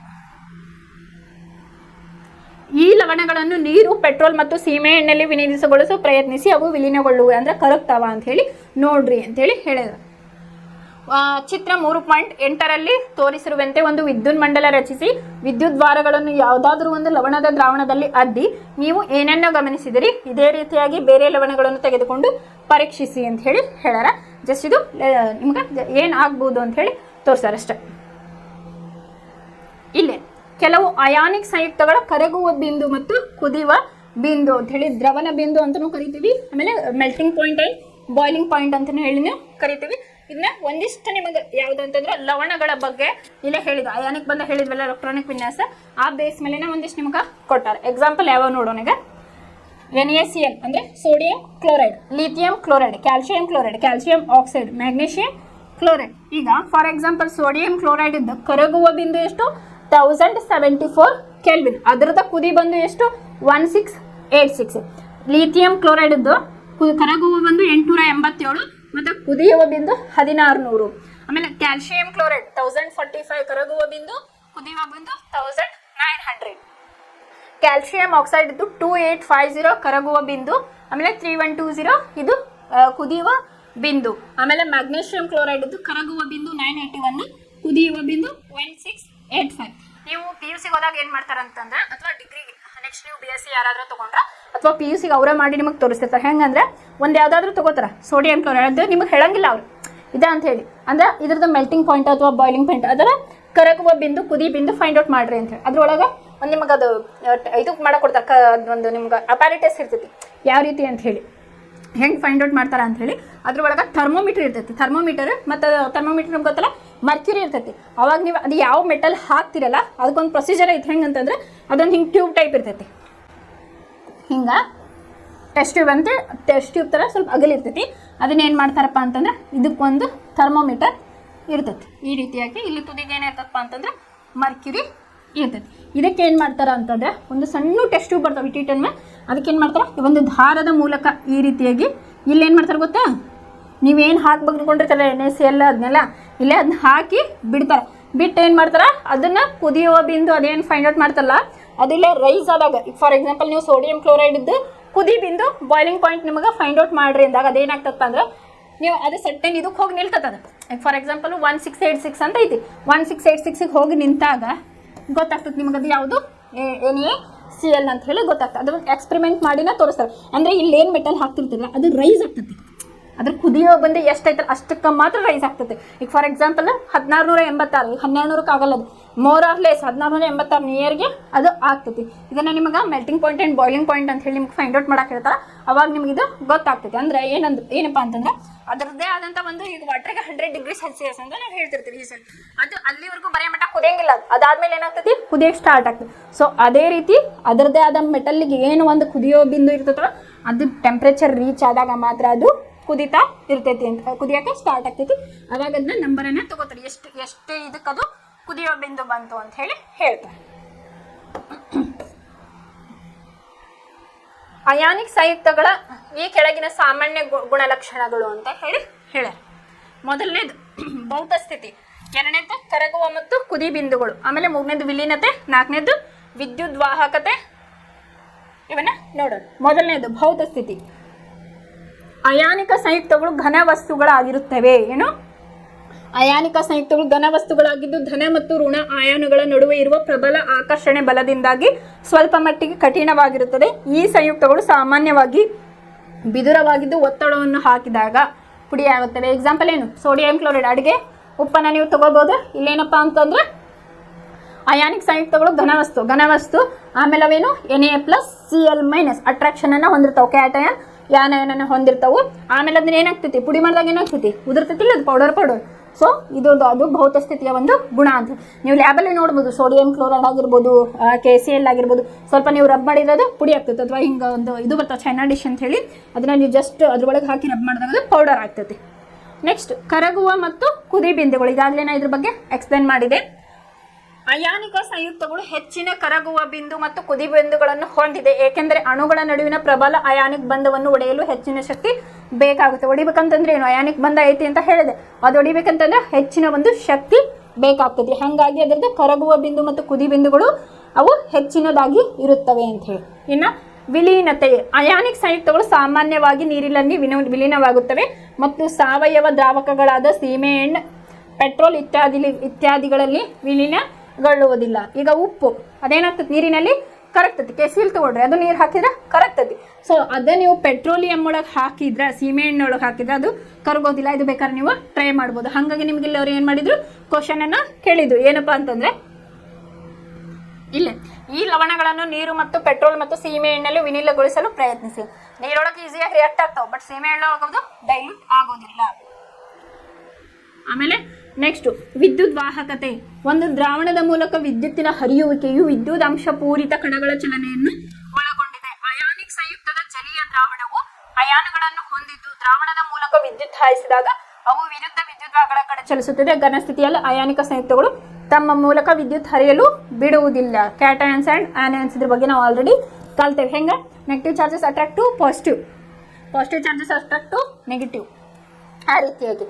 ಏಕೆಂದ್ರೆ ಇಲ್ಲಿ ನೋಡ್ರಿ ಇನ್ನೊಂದು ಹೇಳ್ಯಾರ ಅವರು, ಘನಸ್ಥಿತಿಯಲ್ಲಿ ಅಯಾನಿಕ ಸಂಯುಕ್ತಗಳು ತಮ್ಮ ಮೂಲಕ ವಿದ್ಯುತ್ ಹರಿಯಲು ಬಿಡುವುದಿಲ್ಲ, ಏಕೆಂದರೆ ಘನವಸ್ತುಗಳು ಕಠಿಣ ರಚನೆಯಿಂದಾಗಿ ಅಯಾನುಗಳ ಚಲನೆ ಏನಾಗ್ತಿರ್ತೈತಿ? ಮೂವ್ಮೆಂಟ್ ಇರಲ್ಲ. ಸೊ ಹಾಗಾಗಿ ಘನವಸ್ತುಗಳ ಕಠಿಣ ರಚನೆಯಿಂದಾಗಿ ಅಯಾನುಗಳ ಚಲನೆ ಸಾಧ್ಯವಿಲ್ಲ. ಆದರೆ ದ್ರವಿಸಿದ ಸ್ಥಿತಿಯಲ್ಲಿ ಅಯಾನಿಕ್ ಸಂಯುಕ್ತಗಳು ತಮ್ಮ ಮೂಲಕ ವಿದ್ಯುತ್ ಹರಿಯಲು ಬಿಡುತ್ತವೆ. ಇದು ದ್ರವಿಸಿದ ಸ್ಥಿತಿಯಲ್ಲಿ ಸಾಧ್ಯವಾಗಲು ಕಾರಣವೇನೆಂದರೆ ವಿದ್ಯುತ್ ಅಂಶ ಪೂರಿತ ವಿರುದ್ಧ ಅಯಾನುಗಳ ನಡುವಿನ ವಿದ್ಯುತ್ ಆಕರ್ಷಣೆ ಬಲಗಳು ಉಷ್ಣತೆಗೆ ಒಡೆಯುತ್ತವೆ. ಹಾಗಾಗಿ ಅಯಾನುಗಳು ಸ್ವತಂತ್ರವಾಗಿ ಚಲಿಸುತ್ತವೆ ಮತ್ತು ವಿದ್ಯುತ್ ಅನ್ನು ಹರಿಯಲು ಬಿಡುತ್ತೆ. ಘನಸ್ಥಿತಿಯಲ್ಲಿ ಅವೇನಂತ ಒತ್ತೊತ್ತಾಗಿರ್ತವೆ, ಅಲ್ಲೆಲ್ಲ ವಿದ್ಯುತ್ ಅಂಶ ಇರಲ್ಲ. ಅದೇ ನೀವು ಅದನ್ನ ಮೆಲ್ಟ್ ಮಾಡಿದಾಗ ಅಥವಾ ದ್ರವ ಸ್ಥಿತಿಯಲ್ಲಿದ್ದಾಗ ಈಸಿಯಾಗಿ ಮೂವೇಬಲ್ ಆಗ್ತೈತಿ ಅಂತ ಹೇಳಿ ಹೇಳಿದ್ದಾರೆ.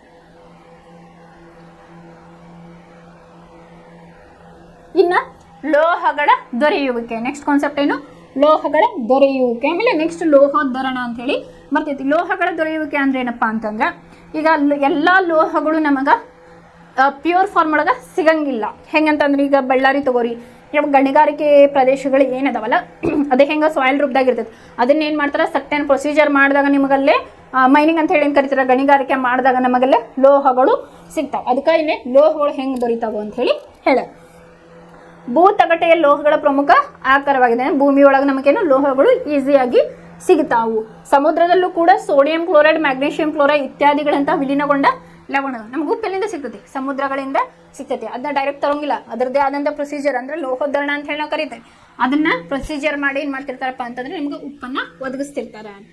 ಭೂತಗಟೆಯಲ್ಲಿ ನೈಸರ್ಗಿಕವಾಗಿ ದೊರೆಯುವ ಧಾತು ಅಥವಾ ಸಂಯುಕ್ತಗಳನ್ನು ಖನಿಜಗಳು ಅಂದ್ರೆ ನೈಸರ್ಗಿಕವಾಗಿ ಏನು ಸಿಗ್ತಾವಲ್ಲ ಧಾತುಗಳು, ಅವಕ್ಕೆ ನಾವೇನಂತೀವಿ? ಖನಿಜಗಳು ಅಂತ ಹೇಳಿ ಕರಿತೇವೆ. ನಿನ್ನೆ ಆ ಧಾತುಗಳ ಬಗ್ಗೆ ಹೇಳ್ಬೇಕಾದ್ರೆ ಹೇಳಿದ್ದೆ 118 ನ್ಯಾಚುರಲ್. ನಮಗೆ ಇದು ಒಟ್ಟ ಧಾತುಗಳು ಎಷ್ಟು? 118. ಅದ್ರ ಒಳಗೆ 94 ನಮಗೆ ನ್ಯಾಚುರಲ್ ಸಿಗ್ತಾವೆ. ಇನ್ನು 24 ಏನಾಗ್ತತಿ? ಮಾನವ ನಿರ್ಮಿತ ಅಂತ ಹೇಳಿ ಹೇಳಿದೆ. ಮಾನವ ನಿರ್ಮಿತ ಅಂತಂದ್ರೇನು? ಅಲ್ಲಿ ಮಾನವನೇ ಅದನ್ನ ನಿರ್ಮಿಸ ಅಥವಾ ಮಾನವನ ಒಂದು ಲ್ಯಾಬ್ರೋಟರಿಯಲ್ಲಿ ಆಗ್ತಾ ಇರ್ತಕ್ಕಂಥವು ಮಾನವ ನಿರ್ಮಿತ ಅಂತ ಹೇಳಿ ನಾವು ಕರಿತೀವಿ. ಅವ್ರು ಅದನ್ನೇನು ಮಾಡ್ತಾರಲ್ಲ ಇದಕ್ಕೆ ಮಾನವ ನಿರ್ಮಿತ ಅಂತ ಹೇಳಿ ಕರಿತೀವಿ. ನಮಗೆ ನ್ಯಾಚುರಲ್ ಸಿಗೋವೆಷ್ಟು ಧಾತುಗಳು? 94 ನಮಗೆ ನ್ಯಾಚುರಲ್ ಸಿಗ್ತಾವೆ. ಭೂಮಿಯಲ್ಲಿ ಏನು ಸಿಗ್ತಾವಲ್ಲ ಅದಕ್ಕೆ ನಾವು ಖನಿಜಗಳು ಅಂತ ಹೇಳಿ ಕರಿತೀವಿ. ಕೆಲವು ಸ್ಥಳಗಳಲ್ಲಿನ ಖನಿಜಗಳು ಅತ್ಯಂತ ಹೆಚ್ಚಿನ ಪ್ರಮಾಣದಲ್ಲಿ ನಿರ್ದಿಷ್ಟ ಲೋಹವನ್ನು ಹೊಂದಿರುತ್ತವೆ. ಮತ್ತು ಇವುಗಳಿಂದ ಅದನ್ನು ಲಾಭದಾಯಕವಾಗಿ ಹೊರತೆಗೆಯಬಹುದು. ಈ ಖನಿಜಗಳನ್ನು ಅದರುಗಳು ಅಂತ ಹೇಳಿ ಕರಿತೀವಿ. ಅದರುಗಳ ಬಗ್ಗೆ ನಿಮ್ಗೆ ಈಗಾಗಲೇ ಅದೇ ಇವನ್ನೇನು ಅಂದ್ರೆ ಅದು ಸರ್ಟೆನ್ ಪ್ರೊಸೀಜರ್ ಎಲ್ಲ ಇಂಪ್ಯೂರ್ ಫಾರ್ಮ್ ಒಳಗೆ ಇರ್ತೈತಿ, ಯಾವುದು ಪ್ಯೂರ್ ಸಿಗಲ್ಲ. ಅದನ್ನ ಏನ್ ಮಾಡ್ತಾರ ಲೋಹೋದ್ಧರಣ ಅಂತ ಏನು ಕರಿತಾವಲ್ಲ ಅದ್ರ ಮೂಲಕ ಅಲ್ಲ ಎಲ್ಲ ಲೋಹಗಳು ತಮ್ಮದೇ ಆದಂಥ ರೀತಿಯಲ್ಲಿ ಅದನ್ನ ಪ್ಯೂರಿಫೈ ಮಾಡಿ ಮಾರ್ಕೆಟ್ಗೆ ಬಿಡ್ತಿರ್ತಾರೆ. ಇದಿಷ್ಟು ಲೋಹಗಳು ಹೆಂಗೆ ದೊರೀತಾವ ಅಂತೇಳಿ. ಇನ್ನು ನೆಕ್ಸ್ಟ್ ಕಾನ್ಸೆಪ್ಟ್ ಏನಪ್ಪಾ ಅಂದ್ರೆ ಲೋಹೋದ್ಧರಣ.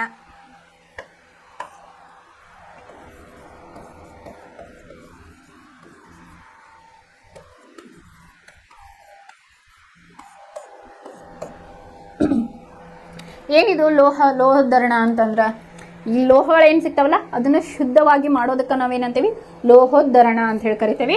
ಅಂದರೆ ಇಂಪ್ಯೂರಿಟಿ ಫಾರ್ಮಿಂದ ಪ್ಯೂರ್ ಫಾರ್ಮಿಗೆ ತರುವಂತಹ ಒಂದು ಪ್ರೊಸೀಜರ್ಗೆ ನಾವೇನಂತೀವಿ ಲೋಹೋದ್ಧರಣ ಅಂತ ಹೇಳಿ ಕರಿತೇವೆ. ನೀವು ಲೋಹಗಳ ಕ್ರಿಯಾಶೀಲತೆ ಸರಣಿಯನ್ನು ಅಭ್ಯಾಸ ಮಾಡಿದ್ದೀರಿ. ನಾನು ಆಗಲೇ ಒಂದು ಎಕ್ಸಾಂಪಲ್ ಕೊಟ್ಟೆ, ಡೋಂಟ್ ಕಾಲ್ ಮಿ ಸಮಥಿಂಗ್ ಹೇಳಿದ್ನಲ್ಲ, ಅದ್ರೊಳಗೆ ಹೇಳಿದೆ ಹೈಯೆಸ್ಟ್ ಅದು, ಮೀಡಿಯಮ್ ಅದು, ಅತ್ಯಂತ ಕಡಿಮೆ. ಸೋಡಿಯಂ ಪೊಟ್ಯಾಷಿಯಂ ಏನು ಅತ್ಯಂತ ಕ್ರಿಯಾಶಾಲಿ, ಆಮೇಲೆ ಸಿಲ್ವರ್ ಗೋಲ್ಡ್ ಆ್ಯಂಡ್ ಪ್ಲಾಟಿನಮ್ ಕಡಿಮೆ ಕ್ರಿಯಾಶೀಲತೆಯನ್ನು ಹೊಂದಿದೆ. ಕ್ಯಾಲ್ಸಿಯಂ ಮ್ಯಾಗ್ನೀಷಿಯಂ ಅವೆಲ್ಲ ಮೀಡಿಯಂ ಕ್ರಿಯಾಶೀಲತೆಯನ್ನು ಹೊಂದಿದೆ ಅಂತ ಹೇಳಿದೆ. ಈ ಜ್ಞಾನದ ಆಧಾರದ ಮೇಲೆ ಲೋಹಗಳನ್ನು ಅವುಗಳ ಅದುರುಗಳಿಂದ ಹೇಗೆ ಹೊರಗೆ ತೆಗೆಯುತ್ತಾರೆ ಎಂಬುದನ್ನು ಸುಲಭವಾಗಿ ಅರ್ಥ ಮಾಡಿಕೊಳ್ಳಬಹುದು. ಕೆಲವು ಲೋಹಗಳು ಭೂತಗಟೆಯಲ್ಲಿ ಮುಕ್ತ ರೂಪದಲ್ಲಿ ದೊರೆಯುತ್ತವೆ, ಇನ್ನು ಕೆಲವುಗಳು ಅವುಗಳ ಸಂಯುಕ್ತ ರೂಪದಲ್ಲಿ ದೊರೆಯುತ್ತವೆ. ಕೆಲವೊಂದು ಏನಾಗ್ತವೆ ಮುಕ್ತ ರೂಪದಲ್ಲಿ, ಕೆಲವೊಂದು ಸಂಯುಕ್ತಗಳ ರೂಪದಲ್ಲಿ ನಮ್ಗೆ ಸಿಗ್ತಾವು ಅಂತ ಹೇಳಿ. ಕ್ರಿಯಾಶೀಲತೆಯ ಸರಣಿಯ ಕೆಳಭಾಗದಲ್ಲಿರುವ ಲೋಹಗಳು ಅತಿ ಕಡಿಮೆ ಕ್ರಿಯಾಪಟುತ್ವ ಹೊಂದಿವೆ. ಅವುಗಳು ಕೆಲವೊಮ್ಮೆ ಮುಕ್ತ ರೂಪದಲ್ಲಿ ದೊರೆಯುತ್ತವೆ, ಉದಾಹರಣೆಗೆ ಚಿನ್ನ, ಬೆಳ್ಳಿ ಅಂತ ಹೇಳಿ ಹೇಳ್ತೇವೆ. ಆಮೇಲೆ ತಾಮ್ರಗಳು ಮುಕ್ತ ಸ್ಥಿತಿಯಲ್ಲಿ ದೊರೆಯುತ್ತವೆ. ತಾಮ್ರ ಮತ್ತು ಬೆಳ್ಳಿ ಅವುಗಳ ಸಂಯೋಜಿತ ರೂಪವಾದ ಸಲ್ಫೈಡ್ ಮತ್ತು ಆಕ್ಸೈಡ್ ಅದರುಗಳ ರೂಪದಲ್ಲಿಯೂ ದೊರೆಯುತ್ತವೆ ಅಂತ ಹೇಳಿ ಹೇಳ್ಬೋದು. ಇಲ್ಲಿ 3 ರೀತಿಯಾಗಿ ನಮಗೆ ಅದರುಗಳು ಸಿಗ್ತಾವ, ಹೇಳ್ತೇನೆ ಅದಂತ ಹೇಳಿ. ಇದು ಫಸ್ಟ್ ನೋಡೋಣ. ಕ್ರಿಯಾಶೀಲ ಸರಣಿಯ ಮೇಲ್ಭಾಗದಲ್ಲಿರುವ ಲೋಹಗಳು ಅಂದ್ರೆ ಸೋಡಿಯಂ, ಪೊಟ್ಯಾಷಿಯಂ, ಕ್ಯಾಲ್ಸಿಯಂ, ಮ್ಯಾಗ್ನೀಷಿಯಂ ಮತ್ತು ಅಲ್ಯೂಮಿನಿಯಂ ಹೆಚ್ಚು ಕ್ರಿಯಾಪಟುತ್ವ ಹೊಂದಿರುವುದರಿಂದ ನಿಸರ್ಗದಲ್ಲಿ ಮುಕ್ತ ಧಾತುಗಳಾಗಿ ದೊರೆಯುವುದಿಲ್ಲ. ಕ್ರಿಯಾಶೀಲ ಸರಣಿಯ ಮಧ್ಯಭಾಗದಲ್ಲಿರುವ ಲೋಹಗಳು ಜಿಂಕ್, Fe, Pb ಮಧ್ಯಮ ಕ್ರಿಯಾಪಟುತ್ವ ಹೊಂದಿದೆ. ಅವು ಭೂತಗಟೆಯಲ್ಲಿ ಆಕ್ಸೈಡ್ಗಳು, ಸಲ್ಫೈಡ್ಗಳು ಮತ್ತು ಕಾರ್ಬೋನೇಟ್ಗಳ ರೂಪದಲ್ಲಿ ದೊರೆಯುತ್ತವೆ. ಅನೇಕ ಲೋಹಗಳ ಅದುರುಗಳು ಆಕ್ಸೈಡ್ ರೂಪದಲ್ಲಿರುತ್ತವೆ ಎಂಬುದನ್ನು ನೀವು ಕಂಡುಕೊಳ್ಳುವಿರಿ. ಇದಕ್ಕೆ ಕಾರಣ ಆಕ್ಸಿಜನ್ ಹೆಚ್ಚಿನ ಕ್ರಿಯಾಶೀಲ ಧಾತುವಾಗಿದೆ ಮತ್ತು ಭೂತಗಟೆಯಲ್ಲಿ ಹೇರಳವಾಗಿದೆ ಅಂತ ಹೇಳಿ. ಕ್ರಿಯಾಶೀಲತೆಯ ಆಧಾರದ ಮೇಲೆ ನಾವು ಲೋಹಗಳನ್ನು ಈ ಕೆಳಗಿನ 3 ಗುಂಪುಗಳನ್ನಾಗಿ ವಿಂಗಡಿಸಬಹುದು. ಕಡಿಮೆ ಕ್ರಿಯಾಪಟುತ್ವ, ಮಧ್ಯಮ ಕ್ರಿಯಾಪಟುತ್ವ ಮತ್ತು ಹೆಚ್ಚಿನ ಕ್ರಿಯಾಪಟುತ್ವ ಹೊಂದಿರುವ ಲೋಹಗಳು. ಪ್ರತಿಯೊಂದು ಗುಂಪಿನ ಲೋಹಗಳನ್ನು ವಿಭಿನ್ನ ತಂತ್ರಗಳನ್ನು ಬಳಸಿ ಪಡೆಯಲಾಗುತ್ತದೆ. ಅಂದ್ರೆ ಇಲ್ಲಿ ನಮಗೆ ಎಷ್ಟಾಯ್ತು ಲೋಹೋದ್ಧರಣ ಎಷ್ಟು ಕ್ರಿಯೆ ಅಥವಾ ಲೋಹಗಳು ನಮಗೆ ಎಷ್ಟು ರೀತಿಯಲ್ಲಿ ಸಿಗ್ತಾವೆ? 3 ರೀತಿಯಲ್ಲಿ ಸಿಗ್ತಾವೆ. ಯಾವ್ಯಾವಪ್ಪ ಅಂತಂದ್ರೆ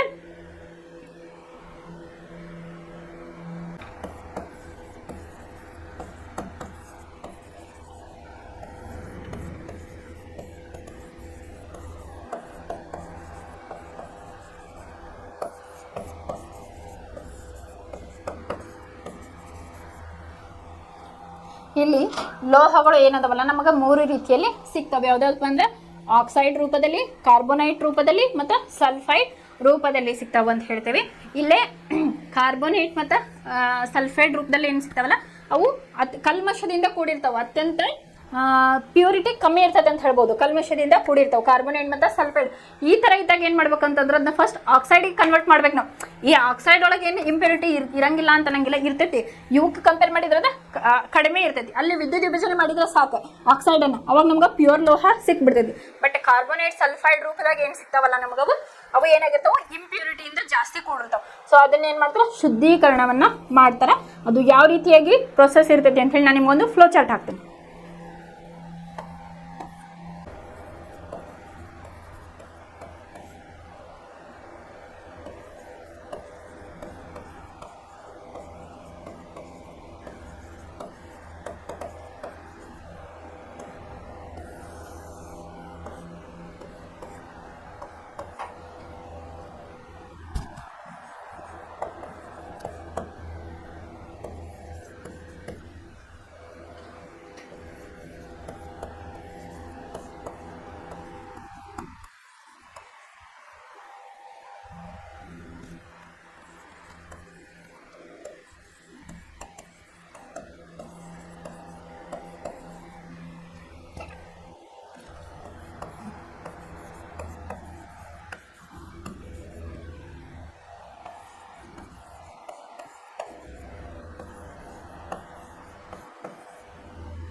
ಇಲ್ಲಿ ಅದುರುಗಳನ್ನ ಯಾವ ರೀತಿಯಾಗಿ ಶುದ್ಧೀಕರಣ ಮಾಡ್ತಾರ ಅಂತ ಹೇಳಿ ನಿಮ್ಮ ಪುಸ್ತಕದಾಗೂ ಕೊಟ್ಟಾರ. ಅದಕ್ಕಿಂತ ಮುಂಚೆ ಇಲ್ಲೇ ನಿಮ್ಗೊಂದು ಫ್ಲೋ ಚಾರ್ಟ್ ಕೊಟ್ರೆ ನೋಡ್ರಿ. ಇಲ್ಲಿ ಅಂದ್ರೆ ವಿದ್ಯುತ್ ವಿಭಜನೆ ಅಂದ 3 ರೀತಿಯ ಅದುರುಗಳನ್ನ ಶುದ್ಧೀಕರಣ ಇದು ಅದುರುಗಳು ಸಿಗ್ತಾವ ಅಂತ ಹೇಳಿದ್ರೆ ಆಕ್ಸೈಡ್, ಕಾರ್ಬೋನೈಟ್, ಆಮೇಲೆ ಸಲ್ಫೈಡ್ ರೂಪದಾಗ. ಇಲ್ಲೇ ನೋಡ್ರಿ potassium, sodium, calcium, magnesium, aluminium ಇವು ಸ್ವಲ್ಪ ದ್ರವ ರೂಪದಾಗ ಸಿಗ್ತಾವ. ನಾವು ಅಂದ್ರೆ ಅಶುದ್ಧ ಇರ್ತೈತಿ, ಕಡಿಮೆ ಪ್ರಮಾಣ, ಇವೆರಡಕ್ಕೂ ಕಂಪೇರ್ ಮಾಡಿದ್ರೆ ಕಡಿಮೆ ಪ್ರಮಾಣ. ಅವು ಏನಾಗ ದ್ರವ ರೂಪದಲ್ಲಿ ಇರ್ತಾವ. ಅದನ್ನ ಏನ್ ಮಾಡ್ತಾವ ವಿದ್ಯುತ್ ವಿಭಜನೆ ಅಂತ ಹೇಳಿ ಕರೀತಾರ. ಆ ಒಂದು ಪ್ರೊಸೆಸ್ಸಿನ ಮೂಲಕ ಅದನ್ನ ಪ್ಯೂರ್ ಲೋಹವನ್ನ ಪಡಿತಾರ ಅಂತ ಹೇಳಿ. ಇನ್ನು next zinc, Fe, Pb, copper ಇದನ್ನ ಏನ್ ಮಾಡ್ತಾರ ಕಾರ್ಬನ್ ಅನ್ನ ಬಳಸಿ ಅಪಕರ್ಷಣೆ ಮಾಡ್ತಾರ. ಅಪಕರ್ಷಣೆ ಮಾಡ್ಬೇಕಂತಂದ್ರೆ ಯಾವುದೇ ಲೋಹವನ್ನ ಅದು ಆಕ್ಸೈಡ್ ರೂಪದಲ್ಲಿದ್ದಾಗ ಮಾತ್ರ ಅಪಕರ್ಷಣೆಯನ್ನ ಮಾಡ್ಬೋದು. ಹಾಗಾಗಿ ನಾ ಏನು ಹೇಳಿದೆ ಇಲ್ಲೇ ಯಾವ್ಯಾವುದು ಸಲ್ಫೈಡ್ ಮತ್ತು ಕಾರ್ಬೋನೇಟ್ ರೂಪದಾಗ ಏನಿರ್ತಾವಲ್ಲ ಅದನ್ನ ಆಕ್ಸೈಡ್ಗೆ ಕನ್ವರ್ಟ್ ಮಾಡಿ ಅದನ್ನ ಅಪಕರ್ಷಣೆ ಮಾಡಿ ಶುದ್ಧೀಕರಣವನ್ನ ಮಾಡ್ತಾರ ಅಂತ ಹೇಳಿ ಆಗಲ್ಲ ನಾ ಹೇಳಿದ್ದು. ಇನ್ನ ಕಾರ್ಬನ್ ಬಳಸಿ ಅಪಕರ್ಷಣೆ. ಇನ್ನು Ag ಮತ್ತು Au ಸಿಲ್ವರ್ ಮತ್ತು ಗೋಲ್ಡ್ ಇವೇನು ಮುಕ್ತ ರೂಪದಲ್ಲಿ ದೊರೀತಾವು ಅಂತ ಹೇಳಿ ಹೇಳಿದಾರ. ಆಮೇಲೆ ಇಲ್ಲೇ ನೋಡ್ರಿ ಫ್ಲೋ ಚಾರ್ಟ್ ಅದರಿನ ಸಾರವರ್ಧನೆ ಅಂತ ಹೇಳಿ ಕರೆದ. ಇಲ್ಲಿ ಏನು ಮಾಡಬೇಕು, ನಾ ಶಾರ್ಟ್ ಫಾರ್ಮ್ ಒಳಗೆ ಬರ್ದೇನಿ, ನಿಮಗೆ ಇನ್ ಡೀಟೇಲ್ ಆಗಿ ಬುಕ್ ಒಳಗೈತಿ, ಅಲ್ಲಿನೂ ಕೂಡ ನೀವು ನೋಡ್ಬೋದು. ಬುಕ್ನಿಂದ ನಾ ಇಲ್ಲಿ ಬರ್ತೀನಿ. ಇಲ್ಲಿ ಹೆಚ್ಚಿನ ಕ್ರಿಯಾಶೀಲ ಲೋಹಗಳು, ಮಧ್ಯಮ ಕ್ರಿಯಾಶೀಲ ಲೋಹಗಳು, ಆಮೇಲೆ ಕಡಿಮೆ ಕ್ರಿಯಾಶೀಲವನ್ನು ಹೊಂದಿರತಕ್ಕಂಥ ಅಥವಾ ಕ್ರಿಯಾಪಟು. ಹೆಚ್ಚಿನ ಕ್ರಿಯಾಪಟು ಲೋಹ, ಮಧ್ಯಮ ಕ್ರಿಯಾಪಟು ಲೋಹ, ಆಮೇಲೆ ಕಡಿಮೆ ಕ್ರಿಯಾಪಟು ಲೋಹ ಅಂತ ಹೇಳಿ ಹೇಳಿದ್ರು.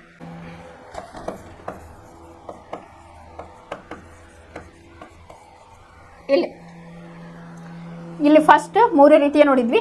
ಇನ್ನು ಹೆಚ್ಚಿನ ಕ್ರಿಯಾಪೋಟ ಲೋಹಗಳನ್ನ ಏನು ಮಾಡ್ತಾರಪ್ಪ ಅಂತಂದ್ರೆ ಇದು ಯೂಸಲಿ ಏನಾಗ್ತೈತಿ ಲಿಕ್ವಿಡ್ ಫಾರ್ಮ್ ಒಳಗೆ ನಮಗೆ ಸಿಕ್ಕಿರ್ತೈತಿ. ಹಾಗಾಗಿ ದ್ರವಿಸಿದ ಅದುರಿನ ವಿದ್ಯುತ್ ವಿಭಜನೆಯನ್ನ ಮಾಡ್ತಾರ. ದ್ರವಿಸಿದ ದ್ರವದ ರೂಪದಲ್ಲಿ ಏನಿರ್ತಾವಲ್ಲ ಅದನ್ನ ವಿದ್ಯುತ್ ವಿಭಜನೆ ಮಾಡಿ ಏನಾಗ್ತೈತಿ ನಮಗ ಇಲ್ಲಿ ಶುದ್ಧ ಲೋಹ ಸಿಗ್ತೈತಿ. ಇನ್ನು ಮಧ್ಯಮ ಕ್ರಿಯಾಪಟ ಲೋಹಗಳನ್ನ ಏನ್ ಮಾಡ್ತಾರಪ್ಪ ಅಂತಂದ್ರ ಇದನ್ನ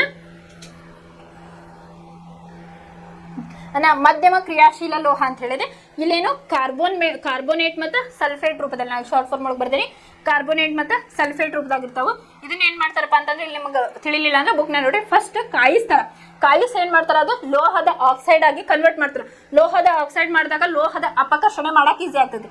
ಲೋಹದ ಅಪಕರ್ಷಣೆ ಮಾಡಿದಾಗ ಏನಾಗ್ತೈತಿ ನಮಗೆ ಶುದ್ಧವಾದ ಲೋಹವನ್ನು ತೆಗೆಯಲಿಲ್ಲ ಹೆಲ್ಪ್ ಆಗ್ತೈತಿ. ಇಲ್ಲೇ ಮಧ್ಯಮ ಕ್ರಿಯಾಶೀಲ ಸಲ್ಫೇಟ್ ಮತ್ತು ಕಾರ್ಬೋನೇಟ್ ಇದೇನು ಮಾಡ್ತಾರೆ ಕಾಯಿಸಿದಾಗ ಏನಾಗ್ತೈತಿ ಲೋಹದ ಆಕ್ಸೈಡ್ ಆಗ್ತೈತಿ. ಲೋಹದ ಆಕ್ಸೈಡ್ ಆದಾಗ ನಮ್ಗೆ ಲೋಹದ ಅಪಕರ್ಷಣೆಯನ್ನ ಮಾಡ್ತಾರೆ. ಲೋಹದ ಅಪಕರ್ಷಣೆ ಆಗ್ಬೇಕಂತಂದ್ರೆ ನಮಗೆ ಲೋಹ ಆಕ್ಸೈಡ್ ರೂಪದಾಗ ಬೇಕು.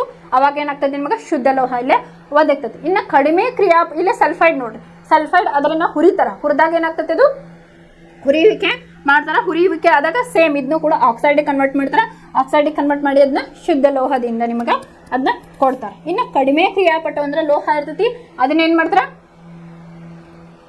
ಇಲ್ಲ ಸಲ್ಫೈಡ್ ಆದರೂ ಹುರಿಯುವಿಕೆಯನ್ನು ಮಾಡ್ತಾರೆ. ಲೋಹ ಇದು ಹುರಿದಾಗ ಏನಾಗ್ತೈತಿ ಲೋಹವಾಗಿ ಅದು ಕನ್ವರ್ಟ್ ಆಗ್ತೈತಿ. ಅದರಿಂದ ಶುದ್ಧ ಲೋಹವನ್ನ ಹೊರಗೆ ತೆಗಿತಾರ ಅಂತ ಹೇಳಿ ನಿಮ್ಮ ಬುಕ್ ಒಳಗೆ ಐತಿ. ಅದನ್ನು ಅದೇ ರೀತಿಯಾಗಿ ಇಲ್ಲೇ ಅದುರಿನ ಸಾರವರ್ಧನೆ ಅಂತ ಹೇಳಿ 3 ರೀತಿಯಾಗಿ ನಿಮಗೆಲ್ಲ ಎಕ್ಸ್ಪ್ಲೇನ್ ಅನ್ನ ಮಾಡಿದ್ದಾರೆ. ಹೆಚ್ಚಿನ ಕ್ರಿಯಾಪಟು ಲೋಹಗಳು, ಮಧ್ಯಮ ಕ್ರಿಯಾಪಟು ಲೋಹಗಳು, ಕಡಿಮೆ ಕ್ರಿಯಾಪಟು ಲೋಹಗಳು. ಹೆಚ್ಚಿನ ಕ್ರಿಯಾಪಟುಗಳು ಏನಂದ್ರೆ ದ್ರವಿಸಿದ ರೂಪದಲ್ಲಿ ಇರ್ತಾವ. ಅದನ್ನ ವಿದ್ಯುತ್ ವಿಭಜನೆ ಮಾಡುವ ಮೂಲಕ ಏನಾಗ್ತೈತಿ ಶುದ್ಧ ಲೋಹವನ್ನ ಪಡಿತಾರ. ಇನ್ನ ಮಧ್ಯಮ ಕ್ರಿಯಾಪಟು ಲೋಹಗಳು ಯಾವ್ಯಾವಪ್ಪ ಅಂದ್ರೆ ಕಾರ್ಬೋನೇಟ್ ಮತ್ತು ಸಲ್ಫೈಡ್. ಅದನ್ನ ಕಾರ್ಬೋನೇಟ್ ಅನ್ನು ಕಾಯಿಸುವುದರ ಮೂಲಕ ಸಲ್ಫೈಡ್ ಅದನ್ನ ಹುರಿ ಮಾಡಿ ಎರಡನ್ನೇ ಏನ್ ಮಾಡ್ತಾರ ಅದನ್ನ ಲೋಹೀಯ ಆಕ್ಸೈಡ್ಗಳಾಗಿ ಕನ್ವರ್ಟ್ ಮಾಡ್ತಾರ. ಲೋಹೀಯ ಆಕ್ಸೈಡ್ಗಳ ಏನಾಗ್ತತಿ ಲೋಹದ ಅಪಕರ್ಷಣೆಯಲ್ಲೇ ಉಂಟಾಗ್ತದೆ. ಲೋಹದ ಅಪಕರ್ಷಣೆ ಉಂಟಾಯ್ತಪ್ಪ ಅಂತಂದ್ರೆ ಲೋಹದ ಶುದ್ಧೀಕರಣ ಆಗ್ತತಿ. ನಿಮಗೆ ಕ್ವಶನ್ ಕೇಳ್ಬೋದು ಯಾಕವು ಲೋಹೀಯ ಆಕ್ಸೈಡ್ಗಳಾಗಿ ಕನ್ವರ್ಟ್ ಮಾಡಬೇಕು ಅಂತಂದ್ರೆ ನಮಗೆ ಲೋಹೀಯ ಅಪಕರ್ಷಣೆ ಆಗ್ಬೇಕಂದ್ರೆ ಅದು ಆಕ್ಸೈಡ್ ರೂಪದಲ್ಲಿ ನಮಗೆ ಖನಿಜಗಳು ಅಥವಾ ಲೋಹಗಳು ದೊರಿಬೇಕು ಅಂತ ಹೇಳಿ ನೀವು ಬರಿಬೋದು. ಇನ್ನು ಕಡಿಮೆ ಕ್ರಿಯಾಪಟು ಲೋಹಗಳನ್ನ ಏನ್ ಮಾಡ್ತಾರಪ್ಪ ಅಂತಂದ್ರೆ ಸಲ್ಫೈಡ್ ಅದ್ರ ಎಕ್ಸಾಂಪಲ್. ಅದನ್ನ ಹುರಿಯುವಿಕೆ, ಲೋಹ ಮತ್ತು ಶುದ್ಧೀಕರಣ ಅಂತ ಹೇಳಿ ಇದನ್ನ ನಿಮ್ಗೆ ಕ್ವಶನ್ ಯಾವ ರೀತಿಯಾಗಿ ಕೇಳ್ತಾರ ಅದನ್ನ ಎಕ್ಸ್ಪ್ಲೇನ್ ಮಾಡಿದ್ರೆ ಫ್ಲೋ ಚಾರ್ಟ್ ನಿಮಗೆ ಗೊತ್ತಿರಬೇಕು. ಆಮೇಲೆ ಇಲ್ಲೊಂದು ಫ್ಲೋ ಚಾರ್ಟ್ ಐತ್ಲಾ ಯಾವುದು ಹೈಯರ್ ಯಾವುದು ಲೋವರ್ ಯಾವುದು ಕ್ರಿಯಾಪಟು. ಆಗಲ್ಲಿ ನಿಮಗೆ ಒಂದು ಸರಣಿ ಹೇಳಿದೆ, ಕ್ರಿಯಾಶೀಲತೆಯ ಸರಣಿಯನ್ನ ನಾನು ಹೇಳಿದೆ. ಅದ್ರೊಳಗೂ ನೀವು ಇದನ್ನ ಅದ್ರ ಮೂಲಕನೂ ಇಲ್ಲೇ ತಿಳ್ಕೊಬಹುದು. ಅಥವಾ ನಿಮ್ಗೆ ಇಲ್ಲೇ ಒಂದು ಸಿರೀಸ್ ಕೊಟ್ಟಾರ ಅವರು. ಇದನ್ನ ಹೈಯರ್ ಫಸ್ಟ್ ಇದ್ದು ವಿದ್ಯುತ್ ವಿಭಜನೆ ಮಾಡ್ತಾರೆ, ಎರಡನೇದು ಕಾರ್ಬನ್ ಬಳಸಿ ಮಾಡ್ತಾರೆ, ಮೂರನೇದಂತೂ ಮುಕ್ತವಾಗಿ ನಮಗೆಲ್ಲ ದೊರೀತಾವ ಅಂತ ಹೇಳಿ. ಇನ್ನ ನೆಕ್ಸ್ಟ್ ಟಾಪಿಕ್ ಬಂದು ನಿಮ್ದು ಅದರುಗಳ ಪುಷ್ಟೀಕರಣ ಅಂತ ಹೇಳಿ ಹೇಳ್ತಾರ. ಇದನ್ನ ಇನ್ ಡೀಟೇಲ್ ಆಗಿ ನಾನು ನಾಳೆ ಕ್ಲಾಸ್ ಒಳಗೆ ಹೇಳ್ತೀನಿ. ಅದರುಗಳ ಪುಷ್ಟೀಕರಣ ಅಂದ್ರೆ ಏನಂತ ಹೇಳಿ ಫಸ್ಟ್ ತಿಳ್ಕೊಳ್ರಿ. ಅದನ್ನ ಒಳ್ಳೆಯ ರೀತಿಯಲ್ಲಿ ಮಾಡೋದಂತ ನಾವು ಇಲ್ಲಿ ಹೇಳ್ಬೋದು. ಹೆಂಗಪ್ಪ ಅಂತಂದ್ರೆ, ಸಾಮಾನ್ಯವಾಗಿ ಭೂಮಿಯಿಂದ ಗಣಿಗಾರಿಕೆ ಮಾಡಿದ ಅದಿರುಗಳು ಮಣ್ಣು, ಮರಳು ಇತ್ಯಾದಿಗಳಿಂದ ಹೆಚ್ಚಿನ ಪ್ರಮಾಣದಲ್ಲಿ ಕಲುಷಿತಗೊಂಡಿರುತ್ತೆ. ಎಲ್ಲಾ ಮೆಟಲ್ಸ್ ನಮಗೆ ಶುದ್ಧ ರೂಪದಾಗ ಸಿಗಂಗಿಲ್ಲ. ಮಣ್ಣಿನ ಮೂಲಕ ಅದನ್ನು ವಾಶ್ ಮಾಡಿದಾಗ, ಸರ್ಟನ್ ಪ್ರೊಸೀಜರ್ ಮಾಡಿದಾಗ ನಮ್ಗೆ ಪ್ಯೂರ್ ಮೆಟಲ್ ಅಲ್ಲೇ ಸಿಗಾಕು ಸಾಧ್ಯ ಆಗ್ತದೆ. ಇದನ್ನ ಏನಂದ್ರೆ ಮಡ್ಡಿ ಅಂತ ಹೇಳಿ ಕರೀತಾರೆ. ಅಂತಂದ್ರೆ ಅದಿರುಗಳ ಪುಷ್ಟೀಕರಣ ಅಂದ್ರೆ ಪ್ಯೂರ್ ಫಾರ್ಮ್ ಒಳಗೆ ನಾವು ಅದರುಗಳನ್ನು ಪಡೆದುಕೊಳ್ಳೋದಕ್ಕೆ, ಶುದ್ಧ ರೂಪದಲ್ಲಿ ಅದಿರುಗಳನ್ನು ಅಥವಾ ಲೋಹಗಳನ್ನು ಪಡೆಯೋದಕ್ಕೆ ಏನಂತ ಹೇಳ್ತೀವಿ ನಾವು ಪುಷ್ಟೀಕರಣ ಅಂತ ಹೇಳಿ ಕರಿತೀವಿ. ಈ ಭೂಮಿಯಿಂದ ಗಣಿಗಾರಿಕೆ ಮಾಡಿದ ಅದಿರುಗಳು ಮಣ್ಣು, ಮರಳು ಇತ್ಯಾದಿಗಳಿಂದ ಹೆಚ್ಚಿನ ಪ್ರಮಾಣದಲ್ಲಿ ಕಲುಷಿತಗೊಂಡಿರುತ್ತವೆ. ಇದನ್ನು ಮಡ್ಡಿ ಎಂದು ಕರೆಯುವರು. ಲೋಹೋದ್ಧರಣ ಮಾಡುವ ಮೊದಲು ಅದಿರಿನಲ್ಲಿರುವ ಕಲ್ಮಶಗಳನ್ನು ತೆಗೆಯಬೇಕಾಗುತ್ತದೆ. ಮಡ್ಡಿಯನ್ನು ಅದರಿಂದ ಬೇರ್ಪಡಿಸುವ ವಿಧಾನವನ್ನು ಮಡ್ಡಿ ಮತ್ತು ಅದರಿನ ಭೌತ ಅಥವಾ ರಾಸಾಯನಿಕ ಗುಣಲಕ್ಷಣಗಳ ನಡುವಿನ ವ್ಯತ್ಯಾಸದ ಮೇಲೆ ಅವಲಂಬಿತವಾಗಿದೆ. ಅವುಗಳಿಗೆ ಅನುಗುಣವಾಗಿ ವಿಭಿನ್ನ ಬೇರ್ಪಡಿಸುವ ವಿಧಾನಗಳನ್ನು ಇಲ್ಲಿ ಮಾಡಬಹುದು ಅಂತ. ಅಂದ್ರೆ ಈಗ ನಾ ಹೇಳಿದೆ, ಕ್ರಿಯಾಶೀಲತೆಯಲ್ಲಿ ಕಡಿಮೆ ಸರಣಿ, ಮಧ್ಯಮ ಸರಣಿ ಮತ್ತು ಹೆಚ್ಚಿನ ಸರಣಿ, ಅದು ಯಾವ್ಯಾವ ರೀತಿಯಾಗಿ ಲೋಹೋದ್ಧರಣ ಮಾಡ್ತಾರ ಅಂದ್ರೆ, ಫಾರ್ ಎಕ್ಸಾಂಪಲ್ ಕ್ರಿಯಾಶೀಲತೆ ಸರಣಿಯಲ್ಲಿ ಕೆಳಗಿರುವ ಲೋಹಗಳನ್ನು ಉದ್ಧರಿಸುವುದು, ಅದೇ ರೀತಿ ಕ್ರಿಯಾಶೀಲತೆಯ ಸರಣಿಯಲ್ಲಿ ಮಧ್ಯದ ಲೋಹಗಳನ್ನು ಉದ್ಧರಿಸುವುದು, ಆಮೇಲೆ ಕ್ರಿಯಾಶೀಲತೆಯ ಸರಣಿಯಲ್ಲಿ ಮೇಲ್ಭಾಗದಲ್ಲಿರುವ ಲೋಹಗಳನ್ನು ಉದ್ಧರಿಸುವುದು ಯಾವ ರೀತಿಯಾಗಿ ಅಂತ ಹೇಳಿ, ಆಮೇಲೆ ಲೋಹಗಳ ಶುದ್ಧೀಕರಣವನ್ನ ಹೆಂಗ್ ಮಾಡ್ತಾರ ಅಂತ ಹೇಳಿ ನಾವು ನೆಕ್ಸ್ಟ್ ಕ್ಲಾಸ್ ಒಳಗೆ ಹೇಳ್ಕೊಡ್ತೀನಿ. ಧನ್ಯವಾದ.